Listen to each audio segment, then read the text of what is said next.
السلام علیکم۔ یک بارگی میرے دل میں روشنی کا جھماکا سا ہوا۔ راجہ ولبھ دکھائی دیا۔ وہ حقارت سے کہہ رہا تھا، وہ جو ہمارے داماد مہاویر کی چوکھٹ کا کتا تھا، کیا اسے اپنا داماد بنائیں گے؟ کیا ہم پاگل کے بچے ہیں؟ بس میں نے اتنا سنا، اتنا ہی دیکھا۔ پھر وہ سسر ولبھ گم ہو گیا۔ میری سمجھ میں آ گیا کہ تصویر کا دوسرا رخ بھی دیکھنا چاہیے۔ میں نے اسی لمحے اس کا دھیان کیا۔ اس کی آواز سنائی دی۔ وہ کہہ رہا تھا، دیوان جی، ہمارے باپ دادا پردادا نے مغل بادشاہوں کے آگے سر جھکایا، لیکن اپنی بیٹی کسی مسلمان بادشاہ کو نہیں دی۔ رانی جودھا بھائی نے اکبر بادشاہ سے شادی کی، راجپوتوں کی ناک نیچی کی، لیکن ہمارے خاندان کی کسی راجکماری نے ایسی غلطی نہیں کی، اور نہ ہم پھولوتی کی ایسی غلطی کو آگے بڑھنے دیں گے۔ دیوان جی نے کہا، آپ ان کے پتا مہاراج ہیں، آپ ہی انہیں ایسی نادانی سے باز رکھ سکتے ہیں، لیکن وہ باز آئیں گی تب بھی غازی ان کا پیچھا نہیں چھوڑے گا، ہماری معصوم راجکماری کا دھرم نشٹ کرتا رہے گا۔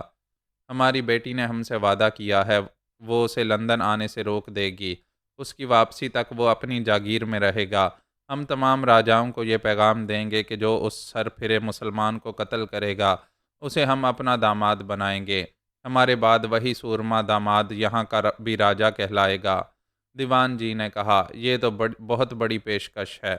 سب ہی اسے گھیر کر مار ڈالنے کی کوششیں کریں گے۔ اس کے نصیب میں حرام موت لکھی ہے۔ وہ دشمن راجاؤں کی بھیڑ میں کسی نہ کسی کے ہاتھوں مارا جائے گا۔ اس نے کہا، ہم آج ہی پھولوتی کو لے کر دلی جائیں گے۔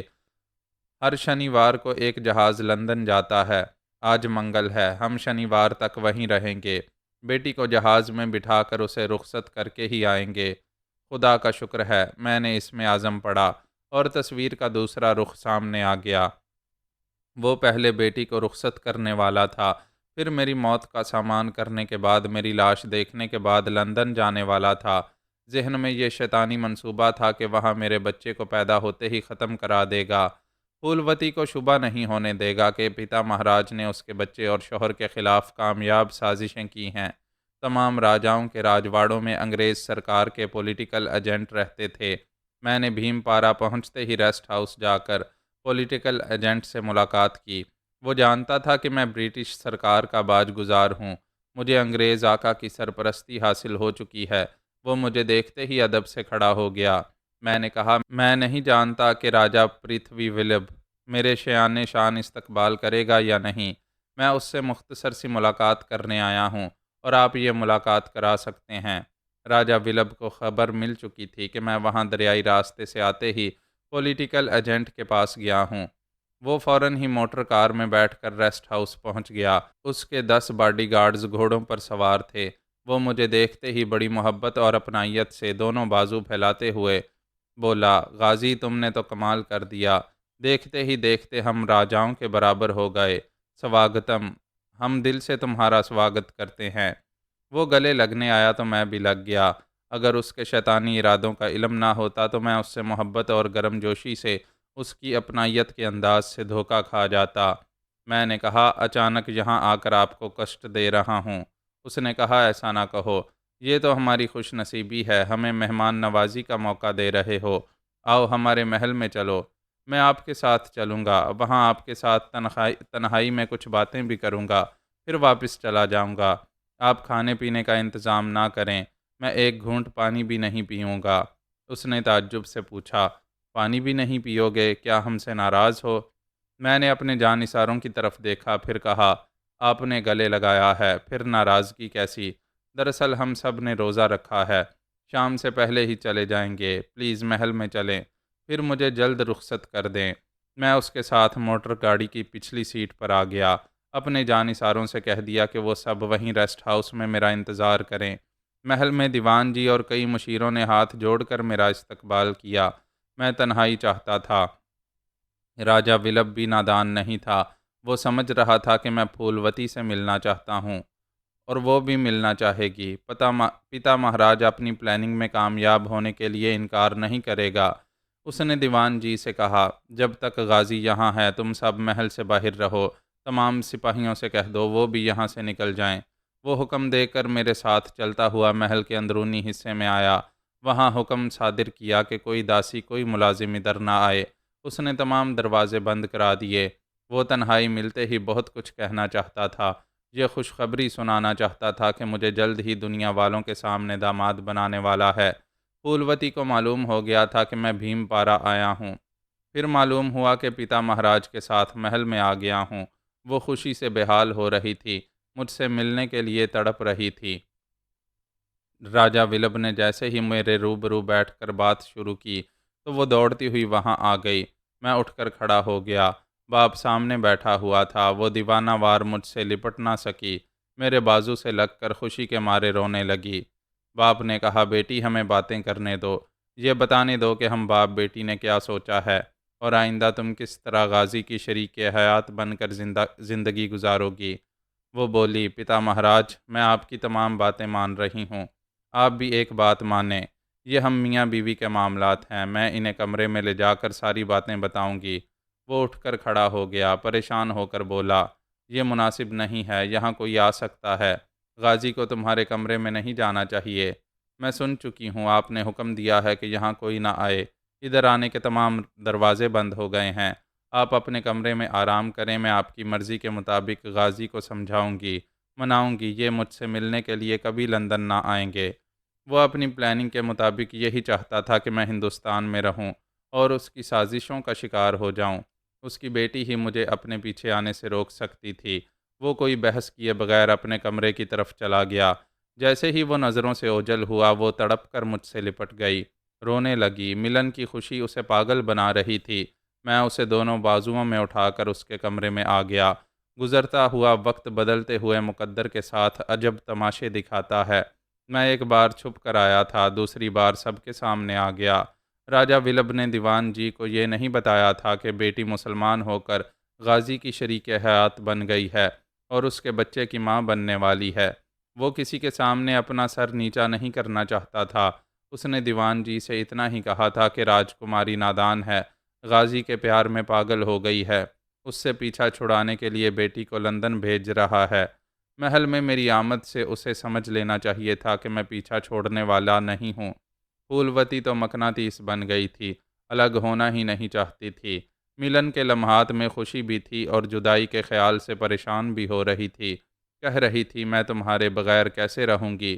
میں نے پتا مہاراج سے وعدہ کیا ہے کہ بچے کی پیدائش تک لندن میں رہوں گی، تم سے نہیں ملوں گی، تم وہاں نہیں آؤ گے۔ میں تمہاری اور پتا مہاراج کی تمام باتیں سنتا رہا ہوں۔ میں دن کے اور رات کے 12 بجے بولتی رہتی تھی، کیا تم ہمیشہ سنتے رہتے تھے؟ سنتا تھا، بڑی بے چینی سے تمہارے بولنے کا انتظار کرتا تھا۔ تم کئی بار بے وقت بھی مجھے مخاطب کرتی رہیں، میں نے بے وقت بھی تمہیں سنا۔ وہ خوش ہو کر میرے چہرے سے اپنے چہرے کو سہلانے لگی۔ تم کتنے اچھے ہو، دور رہ کر بھی میرے ایک ایک پل کی خبر رکھتے ہو۔ تم نے یہ بھی سنا ہوگا کہ میں آج رات پتا مہاراج کے ساتھ دلی جا رہی ہوں، وہاں سے شنیوار کو لندن چلی جاؤں گی۔ میں جانتا ہوں، جتنا تم جانتی ہو اس سے بھی زیادہ جانتا ہوں، پتا مہاراج تمہیں دھوکہ دے رہے ہیں۔ کیا؟ اس نے بے یقینی سے پوچھا۔ یہ کیا کہہ رہے ہو؟ یقین کرو، تمہاری لا علمی میں انہوں نے میرے خلاف جو منصوبہ بنایا ہے وہ میں نے سنا ہے۔ ان کی پلاننگ کے مطابق میں یہاں رہوں گا تو میرے تمام دشمن راجہ اپنے اپنے طور پر مجھے گھیر کر ہلاک کریں گے۔ تمہارے باپ نے تمہیں انعام کے طور پر رکھا ہے، ان میں سے جو مجھے قتل کرے گا وہ تمہاری شادی اس سے کرا دیں گے۔ میں ایسا ہرگز نہیں ہونے دوں گی۔ تم دور کی آواز اور باتیں سن لیتے ہو، یقیناً ان کی باتیں سنی ہوں گی۔ تعجب ہے، مجھ سے تو کہہ رہے تھے کہ بچے کو ساجدہ کے پاس چھپا کر رکھا جائے گا، پھر میری اور تمہاری شادی دھوم دھام سے ہوگی۔ وہ میرے بعد بچے کو بھی لندن میں ختم کرا دیں گے۔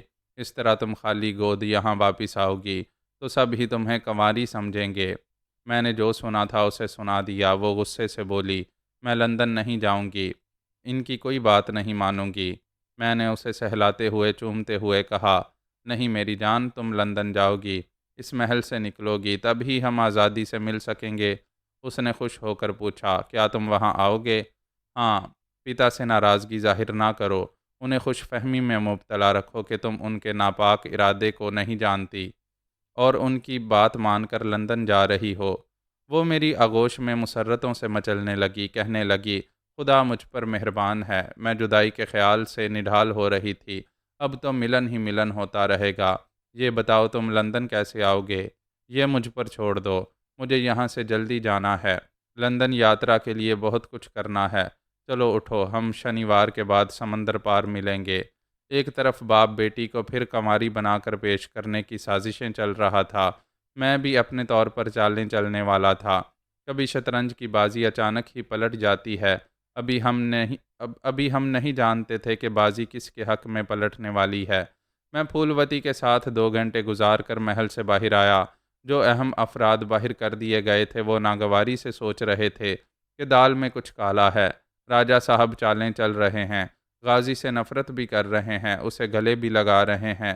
سیکیورٹی گارڈز، محل کے داس اور داسیاں سب ہی سرگوشیاں کر رہے تھے کہ غازی نے اندر جا کر جل پان نہیں کیا، ایک گھونٹ پانی بھی نہیں پیا۔ پھر 2 گھنٹے تک کیا کرتا رہا؟ دیوان جی اور تمام مشیر ایک دوسرے سے کہہ رہے تھے کہ محل کے اندر راجہ صاحب، راجکماری اور صرف غازی تھے۔ وہ 2 گھنٹے تک کیا کھچڑی پکاتے رہے؟ کیا وہ در پردہ ایک مسلمان کو داماد بنانے والے ہیں؟ ایک نے کہا یہی بات ہے، وہ اپنی اکلوتی بیٹی کی ہر ضد پوری کرتے ہیں، یہ بھی کریں گے۔ راجکماری کو لندن بھیج رہے ہیں، غازی بھی ضرور اسی جہاز میں جائے گا یا پھر 1 ہفتے بعد والی فلائٹ سے جائے گا۔ راج محل کی ان باتوں کو پر لگ گئے۔ راجہ مہاویر چوہان کے رشوت خور زر خرید ملازم تھے۔ بجرنگ بلی داس نے راجہ صاحب کے ایک مشیر کی جھولی بھر دی تھی۔ ان کے ذریعے معلوم ہوا کہ راجکماری لندن جا رہی ہے، اور یہ کہ باپ بیٹی اور غازی کی میٹنگ 2 گھنٹے تک جاری رہی تھی۔ پھر راجہ صاحب نے غازی کو بڑی محبت سے رخصت کیا تھا اور اب بیٹی کو لے کر دلی گئے ہیں۔ یہ معلومات حاصل ہوتے ہی مہاویر اور بجرنگ بھی دلی پہنچ گئے، اور انہوں نے راجہ سے دور رہ کر بڑی رازداری سے اپنے لیے بھی اسی فلائٹ میں سیٹیں حاصل کر لیں۔ ان دنوں فضائی سروس عام نہیں تھی۔ لندن میں پہلی ایئر لائن 1914 میں قائم ہوئی تھی۔ پاکستان کا پہلا ایئرپورٹ 1918 میں قائم ہوا تھا۔ ہوائی جہاز میں صرف انگریز یا ہندوستانی راجے مہاراجے سفر کرتے تھے۔ بڑے بڑے جاگیرداروں اور سرمایہ داروں کو بھی اجازت مل جاتی تھی۔ معلومات کے ذرائع محدود تھے۔ شنیوار سے پہلے یہ کوئی معلوم نہ کر سکا کہ اس طیارے میں کتنے دوست اور کتنے دشمن جا رہے ہیں۔ مہاویر کے بازوؤں کے زخم بھر گئے تھے، مگر وہ کسی سے پنجہ لڑانے کے قابل نہیں رہا تھا۔ پھولوتی کو کسی بھی قیمت پر حاصل کرنے کے لیے لندن تک جا رہا تھا۔ اس نے سوچ لیا تھا کہ مجھ سے سامنا ہوگا تو کھل کر دشمنی نہیں کرے گا، موقع کی طاق میں رہے گا، جھگڑا نہیں کرے گا، مقدر نے ساتھ دیا تو چپ چاپ ڈس لے گا۔ میں دشمنوں کی طرف دھیان دیتا رہتا تھا، ان کی باتیں سنتا رہتا تھا۔ بجرنگ بلی پہلی بار مجھ سے مات کھا کر گیا تھا۔ پلٹ کر مجھ پر حملہ کرنے کے لیے اس کے پاس کشتیاں نہیں تھیں۔ میرے جانثاروں نے اس کے سپاہیوں کو ہلاک کیا تھا۔ جو بچ گئے تھے انہوں نے فرار ہو کر جان بچائی تھی۔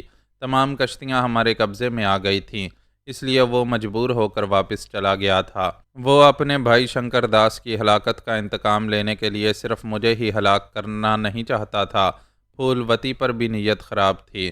وہ معلوم کرنا چاہتا تھا کہ محل میں 2 گھنٹے تک غازی کے ساتھ کیا ہوتا رہا تھا، وہاں کس قسم کے معاملات طے ہو چکے ہیں۔ وہ اچانک ہی لندن کیوں جا رہی ہے؟ کیا غازی بھی جا رہا ہے؟ میں جاتا یا نہ جاتا، وہ پھولوتی کے پیچھے جانا چاہتا تھا۔ اس نے بھی اسی جہاز میں ایک سیٹ حاصل کر لی تھی۔ یوں فلائٹ کی روانگی سے 1 گھنٹہ پہلے سب نے ایک دوسرے کو ایئرپورٹ کی چھوٹی سی عمارت میں دیکھا۔ راجہ ولبھ نے حیرانی اور پریشانی سے بجرنگ بلی کو دیکھ کر پوچھا، تم یہاں کیسے؟ کیا کسی کو الوداع کہنے آئے ہو؟ وہ مسکرا کر بولا، آپ بیٹی کے ساتھ مجھے بھی الوداع کریں، میں بھی لندن جا رہا ہوں۔ اس نے گھور کر پوچھا، تم کیوں جا رہے ہو؟ یہی سوال میں کرتا ہوں، راجکماری کیوں جا رہی ہیں؟ کیا آپ سچ بولیں گے؟ وہ بیٹی کا پیٹ چھپانے کے لیے اسے وہاں بھیج رہا تھا۔ اسے یوں لگا جیسے بجرنگ کو حقیقت معلوم ہو گئی ہے۔ اس نے ہچکچاتے ہوئے کہا، یہ آگے مزید تعلیم حاصل کرنے جا رہی ہے۔ تم کیا سمجھ رہے ہو؟ میں اچھی طرح سمجھ رہا ہوں، یہاں ایک مسلمان سے آزادی کے ساتھ ملاپ نہیں ہوگا، سمندر پار کوئی پتھر مارنے نہیں آئے گا، اس لیے۔ وہ بولا، تم بکواس کر رہے ہو۔ وہ طنزیہ انداز میں بولا، کیا یہ بھی بکواس ہے کہ غازی محل میں آیا تو سب کو باہر نکال دیا گیا تھا؟ وہ وہاں 2 گھنٹے تک کیا کرتا رہا تھا؟ راجہ ولبھ چونک گیا۔ یہ صرف وہی جانتا تھا کہ میں نے وہاں 2 گھنٹے کس کے ساتھ گزارے تھے۔ بجرنگ بلی کی باتوں سے ظاہر ہو رہا تھا کہ بھید کھل گیا ہے۔ وہ پریشان ہو کر بیٹی کا ہاتھ پکڑ کر اس سے دور ہو گیا۔ پھر بولا، پھولوتی، تم نے سنا یہ کیا کہہ رہا تھا؟ ہم حیران ہیں کہ محل کے اندر کی بات باہر کیسے چلی گئی۔ یہ تمہارے بارے میں بہت کچھ جاننے کے لیے لندن جا رہا ہے۔ وہاں تمہاری ٹوہ میں رہے گا۔ یہ معلوم ہو جائے گا کہ تم کماری ماں بن رہی ہو۔ وہ بولی، آپ پریشان نہ ہوں، میں انگریز آقا کے ملک جا رہی ہوں، وہاں یہ کسی طرح کی بدماشی نہیں کر سکے گا۔ میں اس کے خلاف رپورٹ درج کراؤں گی تو اسے لندن سے نکال دیا جائے گا۔ ایسے وقت راجہ مہاویر نظر آیا۔ وہ قریب آ کر راجہ ولبھ سے بولا، آپ نے مجھے تمانچے مارے تھے، میں پھر بھی سر جھکانے آیا ہوں، آخر میرے بزرگ ہیں، میں سسر سے زیادہ آپ کو اپنا پتا مانتا ہوں۔ راجہ ولبھ اسے ٹٹولتی ہوئی نظروں سے دیکھ رہا تھا۔ ایک ذرا مطمئن ہو کر بولا، مجھے یہ دیکھ کر خوشی ہو رہی ہے کہ تمہارا مزاج، تمہارا رویہ بدل گیا ہے، مگر یہاں کیوں آئے ہو؟ وہ مسکرا کر بولا، میں بھی اسی جہاز سے جا رہا ہوں۔ باپ بیٹی نے اسے چونک کر دیکھا۔ پھولوتی نے ناگواری سے پوچھا، تم کیوں جا رہے ہو؟ بادشاہ سلامت جارج پنجم کی خدمت میں حاضر ہونا ہے، کچھ راجنیتی کے معاملات سلجھانے ہیں۔ راجہ ولبھ نے پوچھا، کیسے معاملات؟ میں شاہ برطانیہ کو یقین دلاؤں گا کہ راجکماری پھولوتی سے میری شادی ہوگی، ہم دونوں کی ریاستیں ایک ہوں گی، ہماری فوج متحد ہوگی تو ہم بڑی کامیابی سے انگریز سرکار کے خلاف ابھرنے والی بغاوتوں کو کچل سکیں گے۔ وہ حقارت سے بولی، تم نے یہ کیسے سمجھ لیا کہ میں تم سے شادی کروں گی؟ وہ پھر مسکراتے ہوئے بولا، شاہ برطانیہ بغاوتوں کو ختم کرنے کے لیے میری تجویز مان لیں گے، شاہی حکم کے آگے تمہیں سر جھکانا پڑے گا، ورنہ تم بھی باغی کہلاؤ گی، انگلینڈ تو کیا ہندوستان میں بھی نہیں رہ سکو گی۔ وہ فاتحانہ انداز میں ہنستا ہوا وہاں سے چلا گیا۔ راجہ ولبھ مٹھیاں بھینچ کر دانت پیس رہا تھا، پھر پاؤں پٹک کر بولا، واپس چلو، تم لندن نہیں جاؤ گی۔ یہ آپ کیا کہہ رہے ہیں؟ ان دشمنوں کے ڈر سے یہاں رہوں گی تو بچے کو کہاں جنم دوں گی؟ ہم بعد میں کوئی تدبیر سوچیں گے، ابھی یہاں سے چلو۔ اب وہ واپس جانے والی نہیں تھی۔ مجھ سے یہ طے ہو چکا تھا کہ ہم سمندر پار آزاد رہ کر ازدواجی مسرتیں حاصل کرتے رہیں گے۔ اس نے کہا، سوری، میں کسی رکاوٹ کے بغیر اپنے بچے کو جنم دوں گی، وہاں کوئی اعتراض کرنے والا نہیں ہوگا۔ پھر یہ کہ میں ایک مسلمان کی منکوحہ ہوں، وہاں مجھے حکومت برطانیہ کا قانونی تحفظ حاصل ہوگا۔ پھر یہ کہ میرا سب سے مضبوط، سب سے قابل اعتماد محافظ غازی میرے ساتھ ہوگا۔ وہ چونک کر بولا، یہ کیا کہہ رہی ہو؟ کیا وہاں اسے بلاؤ گی؟ تم نے وعدہ کیا ہے۔ وہ دونوں ہاتھ اٹھا کر اس کی بات کاٹتے ہوئے بولی، آپ مجھے دھوکہ دے رہے تھے، میں آپ سے جھوٹ بول رہی تھی، میرا غازی وہاں رہے گا، آپ میرے بچے کو پیدا ہوتے ہی ہلاک نہیں کرا سکیں گے۔ یہ راجہ ولبھ کے لیے چونکنے کی بات تھی، اس کا بھید کھل رہا تھا۔ وہ کہہ رہی تھی، یہ دشمن جو میرے پیچھے لگے ہیں، ان سے زیادہ خطرناک تو آپ ہیں، میرے شوہر میرے بچے کو قتل کرانے کے منصوبے بنا چکے ہیں۔ وہ ہکا بکا سا بیٹی کا منہ تک رہا تھا، پھر بولا، ہم راج گھرانے کی نیک نامی کے لیے، تمہیں اپنے دھرم میں واپس لانے کے لیے یہ سب کر رہے ہیں۔ اب میرا تعلق آپ کے راج گھرانے سے نہیں ہے، غازی کے اسلامی گھرانے سے ہے۔ ابھی تم ہماری بیٹی ہو، راجکماری ہو، ہمارے حکم کے بغیر یہاں سے نہیں جا سکو گی، ہم تمہیں جانے نہیں دیں گے، واپس چلو۔ وہ بولی، ایک بار پھر سوری، میں بالغ ہوں، بیاہتا ہوں، ایک آواز دوں گی تو میرا غازی یہاں پہنچ جائے گا، وہ مجھ سے دور نہیں ہے، اس وقت بھی ہماری باتیں سن رہا ہے۔ راجہ ولبھ بے بسی سے بیٹی کو تک رہا تھا۔ یہ سمجھ گیا تھا کہ میں وہاں پہنچ کر پھولوتی کو اپنے ساتھ لے جاؤں گا اور وہ راضی خوشی جائے گی تو قانوناً اسے روک نہیں پائے گا۔ پھر ہندوستان میں بڑی بدنامی ہوگی کہ راجہ ولبھ کی بیٹی ایک مسلمان کی بیاہتا بن چکی ہے۔ ایسا سمندر پار ہوگا تو پوری ہندو جاتی کو راجہ ولبھ سے ہمدردی ہوگی کہ بیٹی لندن جا کر آزاد ہو گئی ہے، بالغ ہے، اس لیے باپ کی گرفت سے نکل گئی ہے۔ فلائٹ روانہ ہونے والی تھی۔ پھولوتی نے دونوں ہاتھ جوڑ کر کہا، میں جا رہی ہوں، شاید ہمیشہ کے لیے جدا ہو رہی ہوں، آپ مجھے آشیرواد نہیں دیں گے اور نہ میں لینا چاہوں گی۔ وہ اپنا دستی بیگ اٹھا کر منہ پھیر کر چلی گئی۔ وہ شکست خوردہ انداز میں اسے جاتے ہوئے دیکھتا رہا۔ شکست خوردہ اس حوالے سے بھی تھا کہ جن راجاؤں سے مجھے قتل کرانا چاہتا تھا وہ بھی اس کی بیٹی کے پیچھے لندن جا رہے تھے۔ وہ تنہا اور بے بس ہو کر رہ گیا تھا۔ انگریز آقاؤں اور راجاؤں کو لے جانے والے طیارے میں صرف 60 مسافروں کی گنجائش تھی۔ ان میں سے 8 افراد جہاز کے عملے سے تعلق رکھتے تھے، یعنی 52 مسافر تھے۔ کچھ اپنی بیویوں، بیٹوں اور بیٹیوں کے ساتھ تھے، کچھ اپنی داشتاؤں کو موج مستی کے لیے سمندر پار لے جا رہے تھے۔ پھولوتی اپنا دستی بیگ اٹھائے ایک سیٹ پر آ کر بیٹھ گئی۔ بجرنگ بلی داس نے طیارے میں داخل ہو کر مسافروں پر نظر دوڑائی، پھر اس نے نشستوں کے درمیان ایک راہداری سے گزرتے ہوئے پھولوتی کو دیکھا۔ اس کے ساتھ والی سیٹ خالی تھی، وہ وہاں بیٹھنا چاہتا تھا۔ ایئر ہوسٹس نے ٹکٹ پر سیٹ نمبر دیکھتے ہوئے کہا، پلیز آپ کی سیٹ ادھر ہے۔ بجرنگ بلی نے کہا، کوئی فرق نہیں پڑے گا، میں یہاں بھی بیٹھ سکتا ہوں۔ وہ بولی، سوری، جب اس سیٹ کا مسافر آئے گا تو اس سے نمبر تبدیل کریں، ابھی اپنی سیٹ پر جائیں۔ وہاں سے 2 قطار آگے اس کی نشست تھی، وہاں جا کر وہ کھڑا رہا۔ پھولوتی کے پاس جا کر بیٹھنے کا انتظار کرنے لگا۔ مسافر ایک ایک کر کے آ رہے تھے۔ اس نے راجا مہاویر کو دیکھا، اس کی سیٹ پھولوتی کے برابر ہی تھی، لیکن بیچ میں راہداری تھی۔ ایک قطار میں ہونے کے باوجود ان کے درمیان فاصلہ تھا۔ وہ ایئر ہوسٹس کی رہنمائی میں وہاں آ کر بیٹھ گیا۔ پھولوتی کو دیکھ کر مسکراتے ہوئے بولا، میں بڑا ہی لکی ہوں، تمہارے شانہ بشانہ سفر کروں گا۔ وہ بڑے اعتماد سے بولی، یہ سفر بہت مہنگا پڑے گا، اب اسے رام نام جپنا شروع کر دو۔ رام کا نام ابھی کام نہیں آئے گا، میں جارج پنجم کا نام جپ رہا ہوں، دیکھ لینا تمہارے حسن کی لاٹری میرے ہی نام نکلے گی۔ وہ جواب دینے والی تھی، پھر چپ ہو گئی۔ ایک بوڑھا شخص ایئر ہوسٹس کے ساتھ وہاں آیا، پھر اس کے ساتھ والی سیٹ پر بیٹھنے لگا۔ بجرنگ بلی تیزی سے چلتا ہوا آ کر اس سے بولا، مسٹر ایکسکیوز می، کیا آپ میری سیٹ پر بیٹھنا پسند کریں گے؟ وہ سیٹ بھی کھڑکی کے ساتھ ہے۔ اس شخص نے پھولوتی کو دیکھا، پھر مسکرا کر کہا، میں سمجھ گیا، آپ دونوں یہ سفر ایک ساتھ انجوائے کرنا چاہتے ہیں۔ پھولوتی نے کہا، ایسی کوئی بات نہیں ہے، پلیز آپ سیٹ تبدیل نہ کریں، میں آپ کے ساتھ بیٹھنا پسند کروں گی۔ اس نے اپنی سیٹ پر بیٹھتے ہوئے بجرنگ بلی سے کہا، سوری، میں یہاں بیٹھوں گا۔ وہ مایوس ہو کر اس سے بولا، تم ناحق مجھ سے کترا رہی ہو، کچھ دیر میرے ساتھ گزارو، مجھ سے باتیں کرو، مجھے سمجھو، پرکھو، میں یقین سے کہتا ہوں۔ ایک سٹیورڈ بوائے وہاں سے گزر رہا تھا۔ پھولوتی نے اس سے کہا، جسٹ اے منٹ۔ وہ رک گیا۔ یس مس، یہ مجھے پریشان کر رہے ہیں، پلیز انہیں ان کی سیٹ پر پہنچا دیں۔ وہ بجرنگ بلی سے بولا، مسٹر، یہاں کے ماحول کو اور سفر کو خوشگوار بنائیں، اپنی سیٹ پر جائیں۔ اس نے گھور کر پھولوتی اور سٹیورڈ کو دیکھا۔ اس بوڑھے نے سیٹ تبدیل نہیں کی تھی۔ اس پر غصہ آ رہا تھا۔ اگر جہاز میں نہ ہوتا، کسی اور جگہ ہوتا تو ان دونوں کے سر ایک دوسرے سے ٹکرا کر پھولوتی کو اٹھا کر لے جاتا۔ اس وقت مجبور ہو کر اپنی سیٹ پر چلا گیا۔ جہاز کے اگلے حصے میں وی آئی پی کلاس تھی۔ وہ صرف لندن کے گورے مسافروں کے لیے تھی۔ وہ ہندوستانیوں کے ساتھ بیٹھنا گوارا نہیں کرتے تھے۔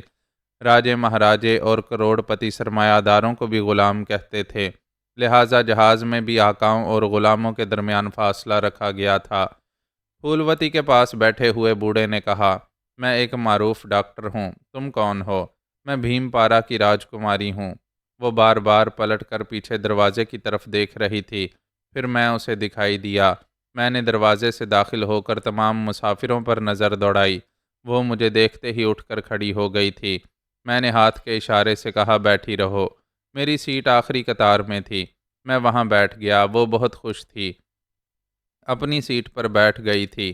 دشمنوں نے پیچھے پلٹ کر نہیں دیکھا تھا، اس لیے میری موجودگی سے بے خبر تھے۔ بوڑھے ڈاکٹر نے کہا، میں پیشے کے اعتبار سے معروف ہوں اور میرا نام بھی معروف ہے، یعنی معروف حسین۔ ایک بات پوچھوں؟ ضرور پوچھیں۔ وہ کون ہے؟ آپ کس کے متعلق پوچھ رہے ہیں؟ وہ مسکرا کر بولا، بھائی جس کا بے چینی سے انتظار کر رہی تھیں، پھر اسے دیکھتے ہی خوشی سے کھل گئی ہو۔ وہ مسکراتے ہوئے بولی، وہ میرے جیون ساتھی، میرے مجازی خدا ہیں۔ بھائی تم نے خود کو راجکماری کہا ہے، اس طرح تو تم ہندو ہوئی نا، پھر اسے مجازی خدا کیوں کہہ رہی ہو؟ پہلے ہندو تھی، اب مسلمان ہو گئی ہوں۔ سبحان اللہ، میری بیٹی تم نے تو خوش کر دیا۔ ویسے یہ یاد رکھو، خود کو مسلمان کہنے سے پہلے الحمدللہ کہا کرو۔ وہ بولی جی اچھا، میں آپ کی یہ ہدایت یاد رکھوں گی۔ تم دونوں ایک دوسرے سے دور کیوں ہو؟ میں ابھی اپنی سیٹ پر اسے بھیجتا ہوں۔ وہ اٹھنا چاہتا تھا۔ نہیں، آپ بیٹھیں۔ بہت بہت شکریہ۔ سفر کے دوران کسی وقت سیٹ تبدیل کریں گے۔ ابھی آپ اس بیٹی کے ساتھ رہیں۔ وہ مسکراتے ہوئے بولا، بھائی معاملہ کچھ پراسرار سا ہے۔ کیا گھر سے بھاگ کر شادی کی ہے؟ گھر سے بھاگ کر نہیں کی ہے، مگر کچھ ایسی ہی پیچیدگیاں ہیں۔ اس نے بیٹی کہا تھا۔ وہ قابل اعتماد تھا۔ پھولوتی سرسری طور پر ہمارے حالات اسے بتانے لگی۔ جہاز کا دروازہ بند ہو گیا تھا۔ اناؤنس کیا جا رہا تھا کہ تمام مسافر اپنی اپنی سیٹ بیلٹ باندھ لیں۔ جہاز رن وے پر چل رہا تھا، پھر رفتہ رفتہ دوڑتا ہوا فضا میں بلند ہونے لگا۔ اسپیکر سے آواز ابھر رہی تھی، لیڈیز اینڈ جینٹلمینس، میں جہاز کا کیپٹن نارمن ڈسوزا آپ سے مخاطب ہوں۔ آپ 25,000 فٹ کی بلندی پر پرواز کرتے ہوئے تقریباً 3 گھنٹے میں تہران پہنچیں گے۔ ہماری دوسری بریک جرنی استنبول میں ہوگی۔ اس کے بعد ہم تقریباً 6 گھنٹے میں لندن پہنچ جائیں گے۔ ہماری پوری کوشش ہوگی کہ آپ آرام سے اور اطمینان سے سفر کرتے رہیں۔ یہاں 4 ایئر ہوسٹس اور 2 اسٹیورڈ آپ کی خدمت کے لیے حاضر ہو رہے ہیں۔ شکریہ۔ 1914 سے مسافر بردار طیاروں کی پرواز شروع ہوئی تھی۔ جہاز چھوٹے تھے، پرواز نیچی اور سست رہتی تھی۔ بار بار ایندھن حاصل کرنے کے لیے کئی ملکوں کے ایئرپورٹس پر اترنا پڑتا تھا۔ جب ہمارا جہاز فضا میں بلند ہو گیا، پرواز ہموار ہو گئی، تب ایئر ہوسٹس اور اسٹیورڈ مسافروں کی خدمات کے لیے حاضر ہو گئے۔ مہاویر نے 2 ایئر ہوسٹس کی طرف دیکھا۔ وہ ایک ٹرالی کو دھکیلتی ہوئی مسافروں کے درمیان سے گزر رہی تھیں اور ان کے من پسند مشروبات پیش کرتی آ رہی تھیں۔ وہ مسکرا کر پھولوتی کو دیکھتے ہوئے بولا، میں تو وسکی لوں گا، تم کیا لوگی؟ میں اپنی دیدی کا خون بہانے والوں کا خون پیوں گی۔ تم خواہ مجھے قاتل سمجھ رہی ہو۔ تمہاری دیدی کی ہتیا میں نے نہیں، غازی نے کی ہے۔ اگر غازی یہاں آ جائے گا تو جھوٹ نہیں بول سکو گے، تمہاری بولتی بند ہو جائے گی۔ وہ ہنستے ہوئے بولا، جو پیچھے رہ گیا ہے اسے بھول جاؤ، آگے میں ہوں۔ وہ بولی، تم ٹھیک کہتے ہو، میں تمہارے ساتھ بیٹھ کر باتیں کرنا چاہتی ہوں۔ وہ خوش ہو کر بولا، اپنے اس بوڑھے ہم سفر سے کہو ادھر آ جائے، میں تمہارے پاس آ جاؤں گا۔ وہ بولی، نہیں، میں آخری قطار میں تمہارے ساتھ بیٹھنا چاہتی ہوں، وہاں جگہ بناؤ۔ وہ فوراً ہی اٹھ کر کھڑا ہو گیا، چٹکی بجاتے ہوئے بولا، میں ابھی وہاں جگہ بناتا ہوں، بس ابھی آیا۔ وہ جانا چاہتا تھا، راستے میں ٹرالی آ گئی۔ ایئر ہوسٹس نے پوچھا۔ وہ بولا، میں تو وسکی کی پوری بوتل لوں گا، مگر ابھی راستے سے ہٹو، مجھے جانے دو۔ راہداری وسیع نہیں تھی، وہ کترا کر نہیں جا سکتا تھا۔ پھولوتی نے پینے کے لیے لیمن جوس لیا۔ ڈاکٹر معروف نے اورنج جوس لے کر مسکراتے ہوئے کہا، اسے خوب الو بنا رہی ہو، وہ تمہارے شوہر کے پاس پہنچے گا، کیا اسے پہچانتا ہے؟ ہاں، آپ ابھی تماشا دیکھیں۔ مہاویر نے ٹرالی گزرنے تک وسکی کا ڈبل پیگ لے کر ایک سانس میں پیا۔ اس کے خیال میں پھولوتی پگھل رہی تھی، اس کی طرف مائل ہو رہی تھی۔ وہ اچھی طرح موڈ میں رہنا چاہتا تھا۔ اس نے پھر ڈبل پیگ لیا۔ بوتل کے لیبل پر لکھا تھا کہ وہ 100 برس پرانی وسکی ہے۔ یہ سب ہی جانتے ہیں کہ پرانی شراب کا نشہ سر چڑھ کر بولتا ہے۔ وہ دوسرا ڈبل پیگ حلق سے اتارنے کے بعد چکرا کر بیٹھ گیا۔ جہاز کی دیواریں اور کھڑکیاں ہولے ہولے گھومتی ہوئی سی لگ رہی تھیں۔ اس نے موڈ میں آ کر پھولوتی کو دیکھا۔ وہ بڑی ادا سے بولی، کیا میرے نام سے نہیں پیو گے؟ ایک اور ڈبل پیگ لو۔ وہ جسے حاصل کرنے کے لیے خوار ہو رہا تھا، اس کے پیچھے بھاگا آ رہا تھا۔ اس نے پہلی بار فرمائش کی تھی۔ اس نے تیسری بار ڈبل پیگ لے کر جام کو فضا میں بلند کیا، پھولوتی کو دکھایا، پھر اسے حلق سے اتار لیا۔ توقع سے بڑھ کر مرادیں پوری ہونے لگتی ہیں تو آدمی ایک ہی چلو میں الو ہو جاتا ہے۔ وہ 3 ڈبل پیگ حلق سے اتار کر یوں اپنی سیٹ پر بیٹھا رہ گیا جیسے رام نام ستیہ ہونے والا ہو۔ ابھی مدہوش نہیں ہوا تھا، سنبھلنے کی کوشش کر رہا تھا۔ پھولوتی اس کے اندر چیخ رہی تھی، آؤ جانی، میرے پریتم، میرے پیارے، میرے پاس آؤ۔ اس نے جھومتے ہوئے 1 گز کے فاصلے پر بیٹھی ہوئی راجکماری کو دیکھا۔ وہ بولی، ادھر نہیں، پہلے ادھر آخری قطار کے پاس جاؤ، جگہ بناؤ، میں آ رہی ہوں۔ وہ سنبھلتا ہوا اٹھ کر کھڑا ہو گیا۔ نشے کے باوجود کسی حد تک ہوش میں تھا، بس ذرا سا گھوم رہا تھا اور قدم صحیح نہیں پڑ رہے تھے۔ وہ ڈگمگاتا ہوا آخری قطار کے پاس آ گیا، پھر اس نے کنارے والی سیٹ کو تھام کر اس کے سہارے گھوم کر دیکھا تو اسی سیٹ پر میں دکھائی دیا۔ وہ سر جھٹک کر بولا، ہش، یہ کہاں سے آ گیا؟ نہیں، وہ کیسے آ سکتا ہے؟ سالہ خواب میں بھی آتا ہے اور جہاز میں بھی آ جاتا ہے۔ اس نے میرے شانے کو تھپک کر کہا، اے بھائی صاحب، تم جو کوئی بھی ہو، مجھ کو ادھر بیٹھنے دو گے؟ میں نے اس کے ایک بازو کو پکڑ کر فرش پر بٹھاتے ہوئے کہا، بیٹھ جاؤ۔ وہ گرنے کے انداز میں بیٹھ گیا، پھر جلدی سے اٹھنے کی کوشش کرتے ہوئے بولا، ادھر نیچے نہیں، تمہاری سیٹ پر۔ وہ اپنا توازن سنبھالتے ہوئے اٹھ کھڑا ہوا۔ میں نے اس کے سر پر ایک ہاتھ مارا تو بیٹھ گیا۔ سر اٹھا کر بولا، کیا تم نے میرے سر پر مارا ہے؟ میں نے اس کی ناک ایک چٹکی میں پکڑ لی۔ اس نے سانس لینے کے لیے منہ کھولا۔ میں نے دوسرے ہاتھ سے منہ دبا دیا۔ وہ پھڑپھڑانے لگا۔ میں نے اسے چھوڑ دیا۔ وہ فرش پر چاروں شانے چت ہو گیا۔ لمبی لمبی سانسیں لیتے ہوئے کراہنے لگا۔ ایک اسٹیورڈ دوڑتا ہوا آیا۔ یہ کیا ہو رہا ہے؟ میں نے کہا، اس نے بہت پی لی ہے۔ آپ لوگ اتنی زیادہ کیوں پلا دیتے ہیں؟ وہ اسے سہارا دے کر فرش سے اٹھاتے ہوئے بولا، ہم کیا کریں، پینے والے ضد کرتے ہیں، ہمیں مسافروں کو ناراض کرنے کی اجازت نہیں ہے۔ مہاویر اس پر بوجھ ڈال کر کھڑا ہو گیا۔ اس نے پھر دیدے پھاڑ کر پلکیں جھپکاتے ہوئے مجھے دیکھا۔ اسے یقین نہیں آ رہا تھا کہ مجھے دیکھ رہا ہے۔ دوسرا اسٹیورڈ بھی آ گیا تھا۔ ان دونوں نے اسے اس کی سیٹ پر لے جا کر بٹھا دیا، سیٹ بیلٹ سے باندھ دیا۔ ایک ایئر ہوسٹس اچار لا کر چٹانے لگی، دوسری اس کے لیے لیمن جوس لے آئی۔ جہاز کے مسافر سر گھما کر یا اپنی سیٹوں سے اٹھ کر اسے دیکھ رہے تھے۔ میں اپنی جگہ سے اٹھ کر کھڑا ہو گیا۔ پھولوتی مجھے دیکھ رہی تھی۔ میں اس کے پاس آیا تو ڈاکٹر معروف اٹھ کر کھڑا ہو گیا۔ میں بہت پہلے ہی ان کی باتیں دور سے سنتا رہا تھا۔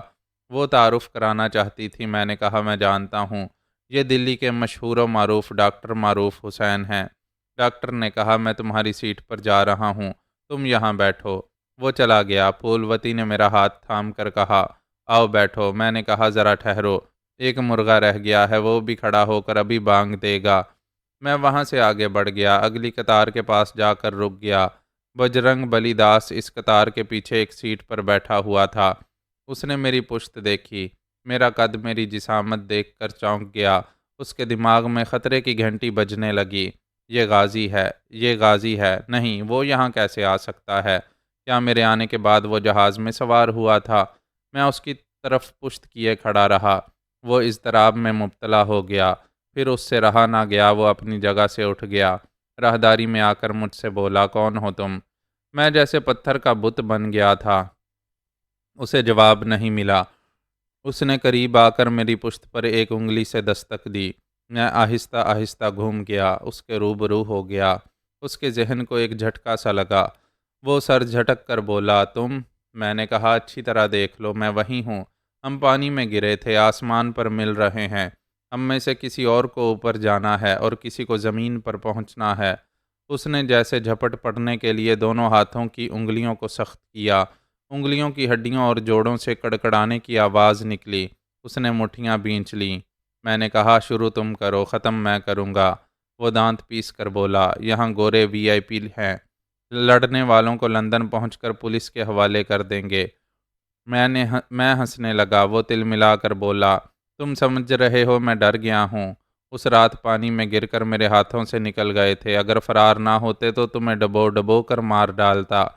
میں نے ہنستے ہوئے کہا، تمہارے ہاتھوں سے میں نہیں نکلا تھا، تم میرے ہاتھوں سے نکل گئے تھے۔ ڈینگے مارنے سے کیا ہوتا ہے، ابھی آزما لو، کون کتنے پانی میں ہے۔ میں یہاں قاتل بن کر گرفتار ہونا نہیں چاہتا۔ لندن پہنچ کر تم سے نمٹ لوں گا، تمہیں راجکماری کے قریب جانے نہیں دوں گا۔ میں اس کے سامنے سے گزر کر آرام سے چلتا ہوا پھولوتی کے پاس آیا، پھر اس کے ساتھ والی سیٹ پر بیٹھ گیا۔ ابھی اس نے دعویٰ کیا تھا کہ مجھے قریب نہیں جانے دے گا۔ وہ غصے اور توہین کے احساس سے لرز گیا، پاؤں پٹکتا ہوا میری طرف آنے لگا۔ میں تن کر کھڑا ہو گیا۔ غصے کے باوجود اسے اتنی عقل تھی کہ لڑائی میں پہل نہیں کرنی ہے، اور نہ ہی وہ سب کی موجودگی میں مجھے قتل کر سکے گا۔ وہ انگریز سرکار کی قانونی گرفت میں نہیں آنا چاہتا تھا۔ اس نے پھولوتی سے کہا، تم نے میرے ساتھ بیٹھتے ہوئے انکار کیا تھا، اس کے ساتھ بیٹھتے ہوئے شرم نہیں آ رہی؟ تمہیں راج برادری اور راج گھرانے کا ذرا خیال نہیں ہے؟ وہاں ایئر ہوسٹس اور سٹیورڈ آ گئے تھے۔ پھولوتی نے کہا، یہ شخص پاگل ہو گیا ہے، خواہ مخواہ ہم میاں بیوی کے پیچھے پڑ گیا ہے، پلیز اسے سمجھاؤ۔ ایک سٹیورڈ نے کہا، مسٹر، آپ نے پہلے بھی میڈم کو پریشان کیا تھا، ہمیں مجبور نہ کریں، ہم تہران پہنچ رہے ہیں، وہاں آپ کو جہاز سے اتار دیا جائے گا۔ وہ بلا کا شہزور تھا، مگر گوروں کے قانون سے لڑ نہیں سکتا تھا۔ غصے سے پیچ و تاب کھاتا ہوا اپنی سیٹ پر چلا گیا۔ پھولوتی ہنستی ہوئی میری آغوش میں آ گئی۔ ہمارا سفر تھوڑی دیر کے لیے بڑا ہی رومان پرور ہو گیا۔ تہران کے ہوائی اڈے پر 1 گھنٹے کے لیے ہمارا سفر رک گیا۔ میں نے وہاں نماز ادا کی۔ پھولوتی پوری طرح نماز پڑھنا نہیں جانتی تھی۔ آئندہ میں اسے چند آیات یاد کرانا چاہتا تھا۔ وہاں میری نماز کی ادائیگی کے وقت پاس ہی بیٹھی اللہ اکبر پڑھتی رہی۔ بجرنگ بلی داس دور ہی دور سے ہمیں دیکھتا رہا۔ اس کی سمجھ میں نہیں آ رہا تھا کہ کیسے ہمارے درمیان دیوار بن جائے۔ ہم جہاز میں آ گئے۔ مہاویر کا نشہ اتر چکا تھا۔ اس نے اور بجرنگ بلی نے پھولوتی کو دور سے میرے ساتھ عبادت کرتے دیکھا تھا۔ انہیں معلوم نہیں تھا کہ وہ اسلام قبول کر چکی ہے۔ جب جہاز وہاں سے روانہ ہوا تو وہ دشمن ایک جگہ سیٹ حاصل کر کے پچھلی قطار میں بیٹھ گئے۔ انہیں سکون نہیں تھا۔ وہ بار بار سر اٹھا کر ہماری طرف دیکھ رہے تھے اور قسمیں کھا رہے تھے کہ کچھ نہ کچھ کر ہی گزریں گے۔ ان سے پہلے تقدیر ہم سب کے خلاف بہت کچھ کرنے پر اتر آئی تھی۔ اگلی منزل استنبول تھی۔ وہاں پہنچنے سے کچھ دیر پہلے پائلٹ نارمن ڈسوزا کو کنٹرول ٹاور سے ہدایت دی گئی کہ ادھر نہ آئے، موسم کے تیور بگڑ گئے ہیں، وہاں طوفان کی آمد کا سگنل دیا جا چکا ہے۔ پائلٹ پرواز کا رخ بدل کر رومانیہ کی طرف جانے لگا۔ ایندھن حاصل کرنے کے لیے کسی بھی ایئرپورٹ میں اترنا ضروری تھا، لیکن موسم کے بگڑے ہوئے اثرات آگے بھی تھے۔ رومانیہ کے کنٹرول ٹاور سے کہا گیا کہ وہاں پہلے ہی کئی ملکی اور غیر ملکی طیارے موجود ہیں، وہاں ایک اور جہاز کے اترنے کی گنجائش نہیں ہے۔ تقدیر کے تیور بدل رہے تھے۔ پائلٹ اور کو پائلٹ پریشان تھے۔ ایندھن کم ہوتا جا رہا تھا۔ انہوں نے سوئٹزرلینڈ کا رخ کیا۔ مسافر بے خبر تھے کہ باہر کیا ہو رہا ہے، وہ جس ہنڈولے میں جا رہے ہیں وہ کس مصیبت سے دوچار ہو رہا ہے اور آگے بھی کیسی شامت آنے والی ہے۔ مسافر بردار طیاروں کی پروازیں ابتدائی مراحل میں تھیں۔ 1908 میں پہلا تلخ تجربہ ہوا تھا، جہاز گر کر تباہ ہو گیا تھا، لیکن وہ مسافر بردار طیارہ نہیں تھا۔ ہمارا جہاز پہلی بار المیے سے دوچار ہونے والا تھا۔ اس کے لیے استنبول اور رومانیہ کے ہوائی اڈے میں جگہ نہیں ملی تھی۔ سوئٹزرلینڈ کی طرف برف کا طوفان آیا ہوا تھا۔ ایسے تیز ہوائی جھکڑ چل رہے تھے جو جہاز کی پرواز کے منافی تھے۔ مسافروں کو ہدایت دی گئی کہ اپنی اپنی سیٹ بیلٹ باندھ لیں۔ ایسے ہی وقت جہاز ڈگمگایا۔ اس کے ساتھ ہی کئی 100 فٹ نیچے جا کر ایک جھٹکے سے سنبھل گیا۔ پرواز پھر ہموار ہو گئی۔ مرد، عورتیں، جوان، بوڑھے سب ہی گھبرا کر چیخنے لگے۔ اسپیکر سے آواز ابھر رہی تھی، مسافروں سے درخواست ہے کہ حوصلہ رکھیں، باہر موسم ناموافق ہے، ہم کوشش کر رہے ہیں کہ بمپنگ نہ ہو، جہاز جھٹکے نہ کھائے، ہم جلد ہی کسی ایئرپورٹ پر اتر جائیں گے۔ مسافروں کو جھوٹی تسلی دی جا رہی تھی۔ باہر اندھا کر دینے والی تاریکی تھی۔ کسی کنٹرول ٹاور سے رابطہ نہیں ہو رہا تھا۔ قطب نما سمت بتا رہا تھا، مگر کوئی ملک نہیں بتا رہا تھا۔ یہ بھی نشاندہی نہیں ہو رہی تھی کہ وہ یورپ کے کس حصے سے گزر رہے ہیں، اور ایندھن کا کانٹا کہہ رہا تھا کہ جہاز کو کہیں اتارا نہ گیا تو گر کر تباہ ہو جائے گا۔ پھولوتی اللہ اکبر کا ورد کر رہی تھی۔ میں اپنی جگہ بیٹھا پائلٹ کیبن میں ہونے والی باتیں سن کر بگڑی ہوئی صورتحال کو سمجھ رہا تھا اور کلام پاک کی آیات پڑھ رہا تھا۔ ایک بار پھر بمپنگ ہوئی۔ جہاز نیچے جاتے جاتے سنبھل گیا۔ مسافر چیخ رہے تھے، عورتیں رو رہی تھیں۔ موت کی دہشت سے 2 کمزور دل کے مسافروں نے دم توڑ دیا تھا۔ ان کی موت نے دوسرے مسافروں کے اعصاب کمزور کر دیے۔ مسلمان، ہندو، عیسائی سب ہی اپنے اپنے خدا، بھگوان اور گاڈ سے گڑ گڑا کر دعائیں مانگ رہے تھے۔ وہ دونوں دشمن بھی دشمنی بھول کر ہرے رام ہرے کرشنا کی رٹ لگا رہے تھے۔ اسپیکر سے پھر آواز ابھر رہی تھی۔ مسافروں سے پھر جھوٹ بولا جا رہا تھا کہ لیڈیز اینڈ جنٹلمینز، ہم استنبول کے رن وے پر اتر رہے ہیں۔ طوفان کے باعث بجلی فیل ہو چکی ہے۔ آپ حضرات کو کھڑکیوں سے باہر کچھ نظر نہیں آئے گا۔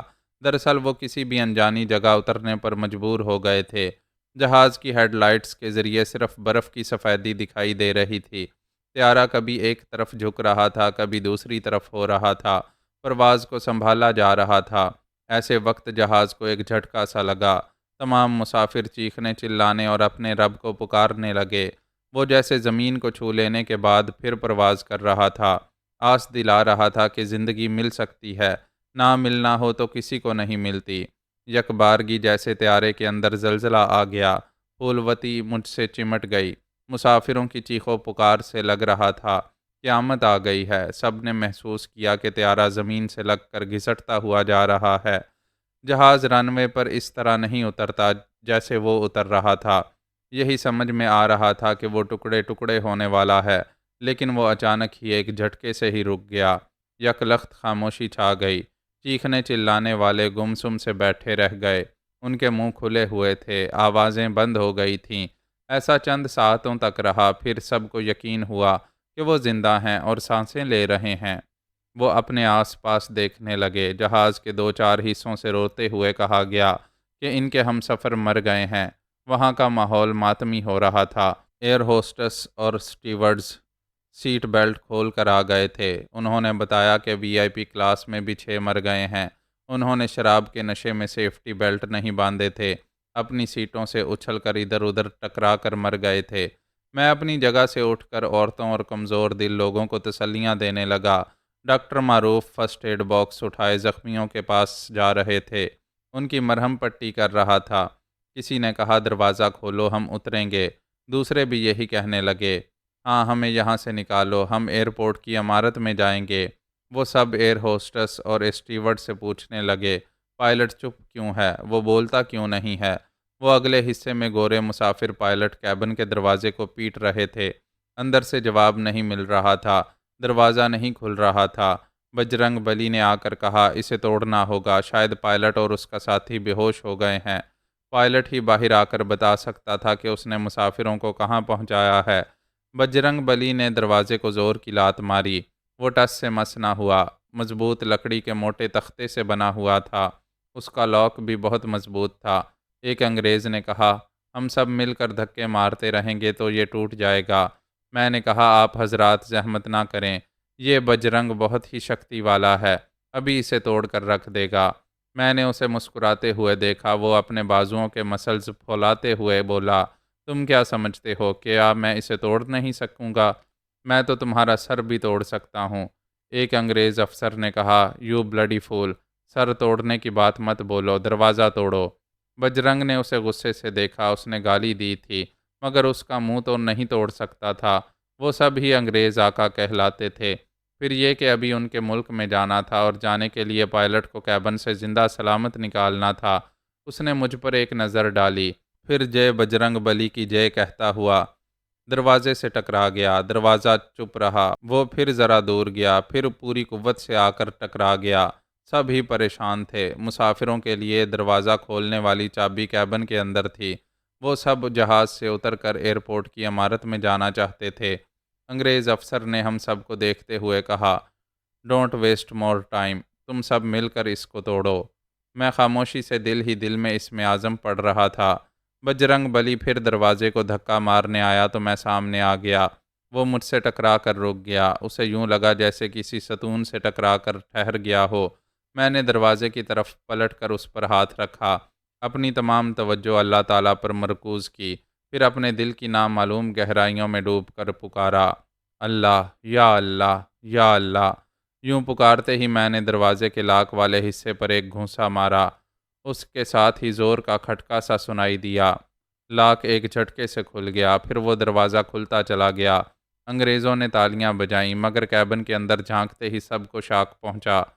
پائلٹ اور کو پائلٹ کی لاشیں فرش پر پڑی ہوئی تھیں۔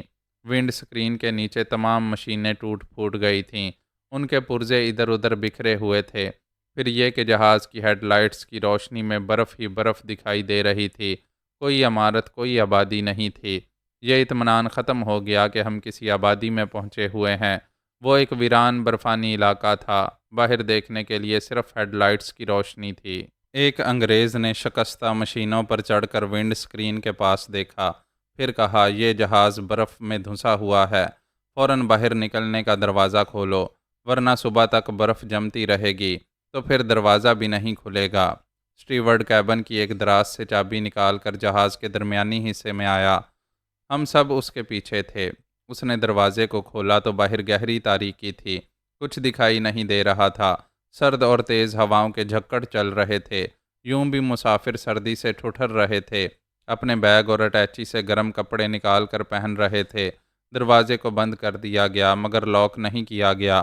ہم سب اس طیارے میں قیدی بن گئے تھے، ایک دوسرے کو تسلیاں دے رہے تھے کہ دن نکلتے ہی امدادی ٹیم آئے گی اور ہمیں دوسرے جہاز میں لے جائے گی۔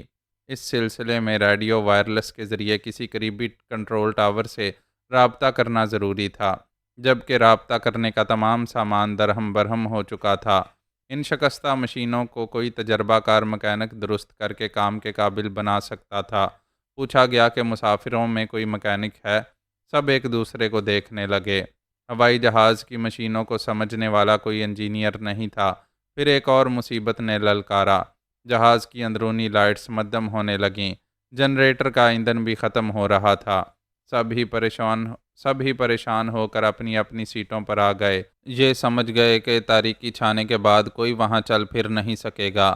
رات کے 11 بجے تھے۔ میں نے پھولوتی کو آغوش میں سمیٹ کر کہا، سونے کی کوشش کرو، اندھیرے میں مجھے جاگتے رہنا ہوگا۔ دشمن کسی وقت بھی حملہ کر سکتے ہیں، وہ تاریکی میں پہچانے نہیں جائیں گے۔ میں جاگتا رہوں گا، تم تو پہچان لوں گا۔ اس نے میرے سینے سے لگ کر آنکھیں بند کر لیں۔ اسٹیورڈ مسافروں سے کہہ رہا تھا، جس کے پاس ٹارچ اور لائٹر ہوں وہ ہمیں دیں۔ لائٹس بجھتی جا رہی ہیں، ہم اندھیرے میں آپ کے کام آتے رہیں گے۔ تاریکی ہونے سے پہلے یہ معلوم ہوا تھا کہ 20 مسافر زخمی ہیں اور 15 مر چکے ہیں۔ کئی مسافر تاریکی میں ان لاشوں کے ساتھ رہنا نہیں چاہتے تھے۔ انہیں سمجھایا جا رہا تھا کہ دن کی روشنی میں ان لاشوں کو باہر لے جا کر برف میں دبا دیا جائے گا۔ جب امدادی ٹیم آئے گی تو ان لاشوں کو ان کے ورثاء لے جا سکیں گے۔ وہاں کسی کے پاس ٹارچ نہیں تھی۔ سگریٹ پینے والوں کے پاس ماچس اور لائٹر تھے۔ ماچس بھی اس علاقے میں نم ہو گئی تھیں۔ لائٹر صرف چنگاریاں چھوڑتے تھے، پھر ٹھنڈے پڑ جاتے تھے۔ ایسے ہی وقت جنریٹر خاموش ہو گیا، تمام لائٹس آف ہو گئیں۔ جہاز کے اندر اور باہر تاریکی ہی تاریکی تھی۔ سب ہی جیسے اندھے ہو گئے تھے، اپنے آپ کو بھی دیکھ نہیں پا رہے تھے۔ کچھ مسافروں کے رونے اور کراہنے کی آوازیں ابھر رہی تھیں۔ جو لاشوں کے قریب تھے وہ ڈر رہے تھے۔ کوئی ڈانٹ رہا تھا، چپ ہو جاؤ، لاش تمہارا گلا نہیں دبائے گی، ایسی بھیانک آوازیں نہ نکالو، ہمارا دل گھبرا رہا ہے۔ جو مسافر نیند کے متوالے تھے وہ بیٹھے بیٹھے خراٹے لے رہے تھے۔ پھولوتی کو میری گرم آغوش ملی تھی، وہ بھی سو گئی تھی۔ ایک اسٹیورڈ نے ہمیں کمبل لا کر دیا تھا۔ میں نے سیٹوں کے درمیانی ہتھے کو ہٹا کر اسے وہاں لٹایا تو اس کی آنکھ کھل گئی۔ اس نے پوچھا، کہاں جا رہے ہو؟ تمہارے پاس ہی ہوں، مجھے یہاں محتاط رہنا ہے، تم سوتی رہو۔ میں اس پر جھک کر اسے تھپک رہا تھا اور اپنی غیر معمولی سماعت کے ذریعے دور قدموں کی دبی دبی سی آہٹ سن رہا تھا۔ وہ خدمت گزار ایئر ہوسٹس اور اسٹیورڈ ہو سکتے تھے، مگر عقل کہہ رہی تھی کہ وہ تاریکی میں ٹھوکریں کھانے کے لیے ادھر نہیں آئیں گے۔ پھر یہ کہ وہ اندھیرے میں کسی کی کوئی خدمت بھی نہیں کر سکتے تھے۔ میرا شبہ درست تھا۔ بجرنگ بلی اپنی سیٹوں سے اٹھ کر پچھلے کنارے والی سیٹ کو تھام کر حساب لگا رہا تھا۔ میں وہاں سے 5ویں قطار والی سیٹ پر پھولوتی کے ساتھ تھا۔ یہ اس نے روشنی میں دیکھا تھا۔ اب اندھیرے میں اسی حساب سے ایک ایک قدم آگے بڑھ رہا تھا۔ اس کے ہاتھ میں کھلا ہوا چاقو تھا۔ وہ 5ویں قطار کی سیٹ تک پہنچ کر چھو کر مجھے پہچانتے ہی چاقو کے پے در پے وار کرنا چاہتا تھا۔ وہ جیسے جیسے قریب آ رہا تھا، اس کی سانسیں بھی واضح طور پر سنائی دے رہی تھیں۔ مجھے اندازہ ہو رہا تھا کہ وہ کتنے فاصلے پر رہ گیا ہے۔ اس نے ٹٹول کر آگے بڑھنے کے باعث 4تھی قطار کے مسافر کو چھو لیا۔ وہ سہم کر بولا، کون ہے؟ اس نے کوئی جواب نہ دیا۔ ایک قدم آگے میری سیٹ تھی۔ اس نے فوراً ہی وہ فاصلہ طے کیا۔ اس کی ناک سے خارج ہونے والی سانس بتا رہی تھی کہ وہ کہاں ہے۔ میں نے ادھر ایک زوردار گھونسا جڑ دیا۔ وہ اچانک حملے سے بوکھلا گیا، اس کے منہ سے کراہ نکلی۔ میں نے منہ پر دوسرا گھونسا جڑ دیا۔ تاریکی میں سب ہی اندھے ہو گئے تھے۔ اس کی سمجھ میں نہیں آ رہا تھا کہ جوابی حملہ کدھر کرے۔ پہلے ہی گھونسے میں چاقو ہاتھ سے چھوٹ گیا تھا۔ اس نے ادھر ادھر گھونسے چلائے، پھر پریشان ہو کر گھٹنے ٹیک دیے، جھک کر فرش پر ہاتھ پھیرنے لگا، چاقو تلاش کرنے لگا۔ اب مجھے نیچے کی سمت سے اس کی سانسوں کے بھبکے سنائی دے رہے تھے۔ اندازہ ہو گیا کہ وہ گھٹنے ٹیک کر جھکا ہوا ہے اور ادھر ادھر جا رہا ہے۔ پھر اس کی سانسوں نے بتایا کہ اس کی ناک کہاں ہے۔ میں نے ادھر زور کی لات ماری تو اس کے حلق سے چیخ نکل گئی۔ کتنے ہی لوگوں نے پوچھا یہ کس نے چیخ ماری ہے؟ ہماری قطار کے قریب والوں نے کہا ہم عجیب طرح کی آہٹیں اور آوازیں سن رہے ہیں، ایسا لگتا ہے جیسے یہاں ایک سے زیادہ لوگ کچھ کر رہے ہیں، شاید کسی پر ظلم کر رہے ہیں۔ ایک خوف سا طاری ہو گیا کہ پتہ نہیں اندھیرے میں کیا ہو رہا ہے۔ سب اپنی اپنی سیٹ سے چپک گئے تھے، کوئی اپنی جگہ سے اٹھنے کی حماقت نہیں کرنا چاہتا تھا۔ اسٹیورڈ نے کہیں دور سے پوچھا یہ ابھی کون چیخ رہا تھا؟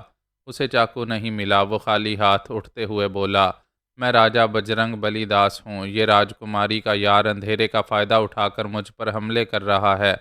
اس کی آواز نے بتایا کہ وہ اب کتنے فاصلے پر ہے۔ میں اس کے منہ پر تابڑ توڑ 2-4 گھونسے مار کر پیچھے ہٹ گیا، پھر بولا اس سے پوچھا جائے یہ پچھلی قطار میں بیٹھا ہوا تھا، یہاں کس نیت سے راجکماری کے پاس آیا تھا؟ میرے گھونسے دشمنوں کو ہتھوڑے کی طرح لگتے تھے۔ بجرنگ سچ مچ فولاد تھا، اس نے پہلے 2 گھونسے برداشت کر لیے تھے، اس کے بعد نڈھال ہو گیا۔ میرے متواتر گھونسوں کے باعث جبڑے ڈھیلے پڑ گئے، ناک اور منہ سے خون رسنے لگا۔ میں نے پھر ایک ٹھوکر ماری تو حلق سے چیخ نکل گئی، وہ چکرا کر گر پڑا۔ اسٹیورڈ کے علاوہ ڈاکٹر معروف نے بھی پوچھا مسٹر بجرنگ تم اتنی تاریکی میں راجکماری کی طرف کیوں گئے تھے؟ اب بھی تمہاری آواز وہیں سے آ رہی ہے۔ وہ کچھ بولنے کے قابل نہیں رہا تھا، خود کو سنبھالنے اور پیروں پر کھڑا ہونے کی کوشش کر رہا تھا۔ اسٹیورڈ نے پوچھا مسٹر غازی کیا تم اس پر حملہ کر رہے ہو؟ میں نے کہا نہیں، میں اس کا انتظار کر رہا ہوں۔ وہ گم ہو گیا ہے، اس کی خاموشی کہہ رہی ہے وہ اچانک ہی حملہ کرنے والا ہے۔ ایک ایئر ہوسٹس نے کہا تم وہ جگہ چھوڑ دو، ذرا دور چلے جاؤ۔ میں اپنی بیوی کے ساتھ اندھیرے میں کہاں جاؤں گا؟ اس دشمن کو اپنی سیٹ پر واپس جانے کے لیے کہا جائے۔ کئی لوگوں نے میری حمایت کی۔ یہ ٹھیک کہتا ہے، جو اپنی سیٹ چھوڑ کر جھگڑا کرنے آیا ہے اسے واپس جانا چاہیے۔ میں اس کی ہلکی ہلکی کراہیں سن رہا تھا۔ میں نے کچھ سوچا، پھر اس پر حملہ کرنے سے پہلے چیخ پڑا یہ دیکھو یہ دیکھو، یہ اچانک مجھ پر حملہ کر رہا ہے۔ یہ کہتے ہی میں نے پھر اس کے منہ پر ٹھوکر ماری، پھر اس کے منہ سے چیخ نکلی اس نے مجھ پر حملہ نہیں کیا تھا، میں ہی متواتر حملے کر رہا تھا۔ وہ اوندا پڑا ہوا تھا۔ میں بالوں کو مٹھیوں میں جھکڑ کر اس کے سر کو بار بار فرش پر مارنے لگا۔ وہ چیخ رہا تھا، سٹ پٹا رہا تھا۔ اس نے ایک ہاتھ سے میری ٹانگ پکڑ لی تھی، مگر گرفت کمزور تھی۔ میں خود کو چھڑا کر دور ہو گیا۔ کسی نے کہا آوازوں سے پتہ چل رہا ہے غازی اس پر ظلم کر رہا ہے۔ میں نے کہا کیا تم بغیرت ہو؟ اپنی بیوی کے پاس آنے والے کو یوں ہی چھوڑ دو گے؟ میں اسے نہیں چھوڑوں گا، ورنہ یہ پھر کسی وقت آ کر مجھ پر حملہ کرے گا۔ ایک نے کہا چھوڑ دو، ہم اسے روکیں گے، تمہاری طرف آنے نہیں دیں گے۔ اندھیرے میں کیسے دیکھو گے، کیسے روکو گے؟ کیا صبح ہونے تک پہرا دیتے رہو گے؟ بجرنگ بلی سے ہمدردی کرنے والے چپ ہو گئے۔ ڈاکٹر معروف نے کہا یہ ان کا معاملہ ہے، آپس کی دشمنی ہے۔ یہ سب ہی سمجھ رہے ہیں کہ بجرنگ بلی نے وہاں جا کر دشمنی شروع کی ہے۔ اسٹیورڈ نے کہا بجرنگ پہلے بھی راجکماری کو 2 بار پریشان کر چکا ہے، بہتر ہے وہ ایک دوسرے سے نمٹ ہی لیں۔ وہ مجھ سے نمٹنے کے قابل نہیں رہا تھا، بڑی تکلیف سے کراہ رہا تھا۔ آواز بتا رہی تھی کہ فرش پر رینگتا ہوا پچھلی قطار کی طرف جا رہا ہے۔ میں جھک کر اس کے کپڑے پھاڑنے لگا، اسے بے لباس کرنے لگا۔ اس نے ہاتھ پاؤں مارتے ہوئے مجھے روکنے کی کوشش کی تو میں نے اسے لاتوں اور گھونسوں پر رکھ لیا۔ اس پر گویا ہتھوڑے برس رہے تھے۔ وہ بے دم سا ہو گیا، اپنا بچاؤ کرنے کی سکت نہیں رہی تھی۔ میں اس کی دونوں ٹانگیں پکڑ کر کھینچتا ہوا پچھلی قطار سے آگے آیا، ایک اندھے کی طرح ٹٹولتا ہوا دروازے تک پہنچ کر اسے کھول دیا۔ برفانی ہوائیں شور مچاتی ہوئی اندر آنے لگیں، مسافر چیخنے لگے بند کرو، دروازہ بند کرو، یہ کیا ہو رہا ہے؟ دروازہ کیوں کھولا گیا ہے؟ میں نے بجرنگ کو کھینچ کر پھر ٹھوکریں مار کر اسے باہر پھینک دیا، دروازے کو بند کر دیا۔ خاموشی چھا گئی۔ باہر برفانی ہواؤں کے شور میں وہ چیخ رہا تھا، بالکل ننگا تھا، سردی کی شدت سے ہاتھ پاؤں اکڑ رہے تھے، بڑی نکاہت سے جہاز کی باڈی پر ہاتھ مار کر گڑ گڑا رہا تھا۔ دروازہ کھولو، بھگوان کے لیے مجھے اندر آنے دو۔ میں مر جاؤں گا، میں مر رہا ہوں، آہ آہ آہ۔ اس کی آواز ڈوبتی چلی گئی۔ اندر کوئی نہیں جانتا تھا کہ میں نے اس کے ساتھ کیا سلوک کیا ہے۔ باہر سے اس کی آواز نہیں آ رہی تھی، صرف میں سن رہا تھا۔ بس تھوڑی دیر تک سنتا رہا، پھر وہ بولنے کے قابل نہ رہا۔ اٹک اٹک کر سانس لے رہا تھا، برف کی سطح پر پڑا ہوا تھا، بدن اکڑتا جا رہا تھا، اپنی جگہ سے ہلنے کی بھی سکت نہیں رہی تھی۔ میں دروازے سے لگا کھڑا تھا۔ کسی نے پوچھا، دروازہ کیوں کھولا گیا تھا؟ دوسرے کی آواز آئی، ہاں کھولا گیا تھا، پھر بند کر دیا گیا ہے۔ کیا وہ دونوں لڑتے ہوئے باہر گئے ہیں؟ نہیں، باہر کیا مرنے جائیں گے، وہ اندر ہی ہیں۔ وہ اچانک خاموش کیوں ہو گئے ہیں؟ مسٹر غازی، مسٹر بجرنگ، کہاں ہو؟ چپ کیوں ہو؟ اپنی آوازیں سناؤ۔ میری غیر معمولی سماعت نے بتایا کہ وہ اپنی آخری سانسیں پوری کر چکا ہے۔ میں اندھیرے میں ٹٹولتا ہوا پچھلی قطار کی کنارے والی سیٹ کے پاس آیا، پھر بولا، یہاں مرنے والوں میں ایک لاش کا اضافہ ہو گیا ہے۔ میں نے اسے باہر پھینک دیا ہے۔ تمام بولنے والے چپ ہو گئے۔ میں ایک کے بعد ایک قطار کی سیٹ کو چھو کر گنتا ہوا اپنی قطار میں پہنچ گیا۔ پھول وتی بیدار ہو گئی تھی، چپ چاپ بیٹھی میری آواز سن کر مطمئن ہوتی رہی تھی کہ میں دشمن کے مقابلے میں محفوظ ہوں۔ میرے واپس آتے ہی اس نے مجھے چھو لیا، یقین کیا کہ میں ہی ہوں، پھر مجھ سے لپٹ گئی۔ بجرنگ کی ہلاکت پر لوگ تبصرہ کرنے لگے۔ کسی نے کہا میں قاتل ہوں، قانون کی نظروں میں مجرم ہوں۔ کسی نے کہا یہاں قانون اور قانون کے محافظ کہاں ہیں؟ غازی کو بجرنگ کی دشمنی سے کون بچا سکتا تھا؟ اس نے خود ہی اپنا بچاؤ کیا ہے۔ وی آئی پی کلاس سے ایک انگریز بولا، you black Indian, black dog, اتنی رات کو بولتا ہے، چپ ہو جاؤ نہیں تو تم سب کو جہاز سے باہر کر دے گا۔ ایک نے کہا، ہم کو گالی مت دو، یہاں تمہارے باپ کی حکومت نہیں ہے، ہم سب مل کر تم گورے لوگوں کو یہاں سے باہر نکال دے گا۔ دوسرے ہندوستانی بھی ان کے خلاف بولنے لگے۔ وہاں 20 انگریز تھے، جن میں سے 8 مر گئے تھے۔ جو زندہ بیٹھے ہوئے تھے وہ جانتے تھے کہ ہندوستانی ان سے نفرت کرتے ہیں۔ پورے ہندوستان میں ان کے خلاف تحریک چل رہی تھی۔ وہ وہاں بھی ان کے 12 گورے مسافروں کو مار کر باہر پھینک سکتے تھے، لہٰذا وہ چپ رہے۔ تاریکی میں کوئی یہ نہیں دیکھ سکتا تھا کہ وہاں کون کیا کر رہا ہے۔ ہمیں بھی کوئی نہیں دیکھ رہا تھا۔ وہ میری آغوش میں تھی۔ ہڈیوں میں اتر جانے والی سردی کا تقاضا یہی تھا کہ ہم ایک دوسرے میں اتر جائیں۔ تاریکی بھی تھی، پردہ بھی تھا، اور جلوت میں خلوت بھی تھی۔ میں نے سفر کے دوران مغرب اور عشاء کی نمازیں پڑھی تھیں۔ حالات اس قدر بگڑتے جا رہے تھے کہ مقدس آیات پڑھنے کی فرصت نہیں ملی۔ اسم اعظم پڑھتے رہنے کی بھی مشق جاری نہ رکھ سکا۔ اب وقت مل رہا تھا۔ میں صبح تک یا تو سو سکتا تھا یا عبادت کر سکتا تھا، یا پھول وتی کے ساتھ رنگین لمحات گزار سکتا تھا۔ وہاں تاریکی میں ہم دونوں ایک دوسرے کے لیے ضروری تھے۔ الگ ہونے کو جی نہیں چاہتا تھا، پھر کیوں پرہیز کرتے؟ ہم میاں بیوی تھے، لیکن عبادت بھی لازمی تھی۔ میں اس وقت عبادت نہ کرتا، مگر فجر کی نماز تو پڑھنی تھی۔ سوال یہ تھا کہ نماز کیسے پڑھوں؟ گھر ہوتا تو صبح سے پہلے ہی غسل کر کے پاک صاف ہو جاتا۔ جہاز میں پانی نہیں تھا، مٹھیوں میں برف لے کر بدن صاف کرنا پڑتا۔ پھر وہاں کی جان لیوا سردی میں برف سے غسل نہیں کیا جا سکتا تھا۔ میں نے کہا، پھولوتی، ہم نے صبح عبادت کرنی ہے، یہاں سیٹ پر آرام سے سو جاؤ۔ وہ ذرا مایوس ہوئی، پھر بولی، ہاں عبادت ضروری ہے، مگر میں تم سے الگ ہو کر سو نہیں سکوں گی۔ ہم اس طرح ہی لگے رہیں گے، ایک دوسرے کے بدن کی گرمی ملتی رہے گی، اس سے آگے نہیں بڑھیں گے۔ بے شک مجھے بھی حرارت مل رہی تھی۔ اس وقت سمجھ نہیں آیا کہ ایسی حرارت کے پیچھے شرارت چھپی رہتی ہے، چپ کے شرارے چھوڑتی رہتی ہے۔ حوا اور آدم کے ساتھ بھی یہی ہوا ہوگا۔ انہیں شجر کے پاس جانا نہیں چاہیے تھا، مگر وہ دھوپ سے بچنے کے لیے چھاؤں میں گئے ہوں گے۔ بعد میں پتہ چلا ہوگا کہ جذبات کی دھوپ سے بچنے کے لیے ایک دوسرے کی چھاؤں میں جل چکے ہیں۔ بس ایسا ہی ہوتا ہے، سمجھ میں نہیں آتا کیسے ہوتا ہے۔ ہم ایک دوسرے کی حرارت سے سلگتے ہی چلے گئے۔ جب بجھے تو غلطی کا احساس ہوا۔ میں پاکیزگی کی جنت سے نکل گیا۔ طہارت کے بغیر عبادت نہیں کر سکتا تھا۔ خدا اپنے بندوں کو آزماتا ہے۔ میں بھی ایک چھوٹی سی آزمائش سے گزر جاتا۔ صرف ایک رات پرہیز کرتا تو عبادت سے محروم نہ ہوتا۔ بابا سائیں کہہ چکے تھے کہ میرا ایمان کمزور ہے، مجھ پر دنیاوی ہوس غالب آ جاتی ہے۔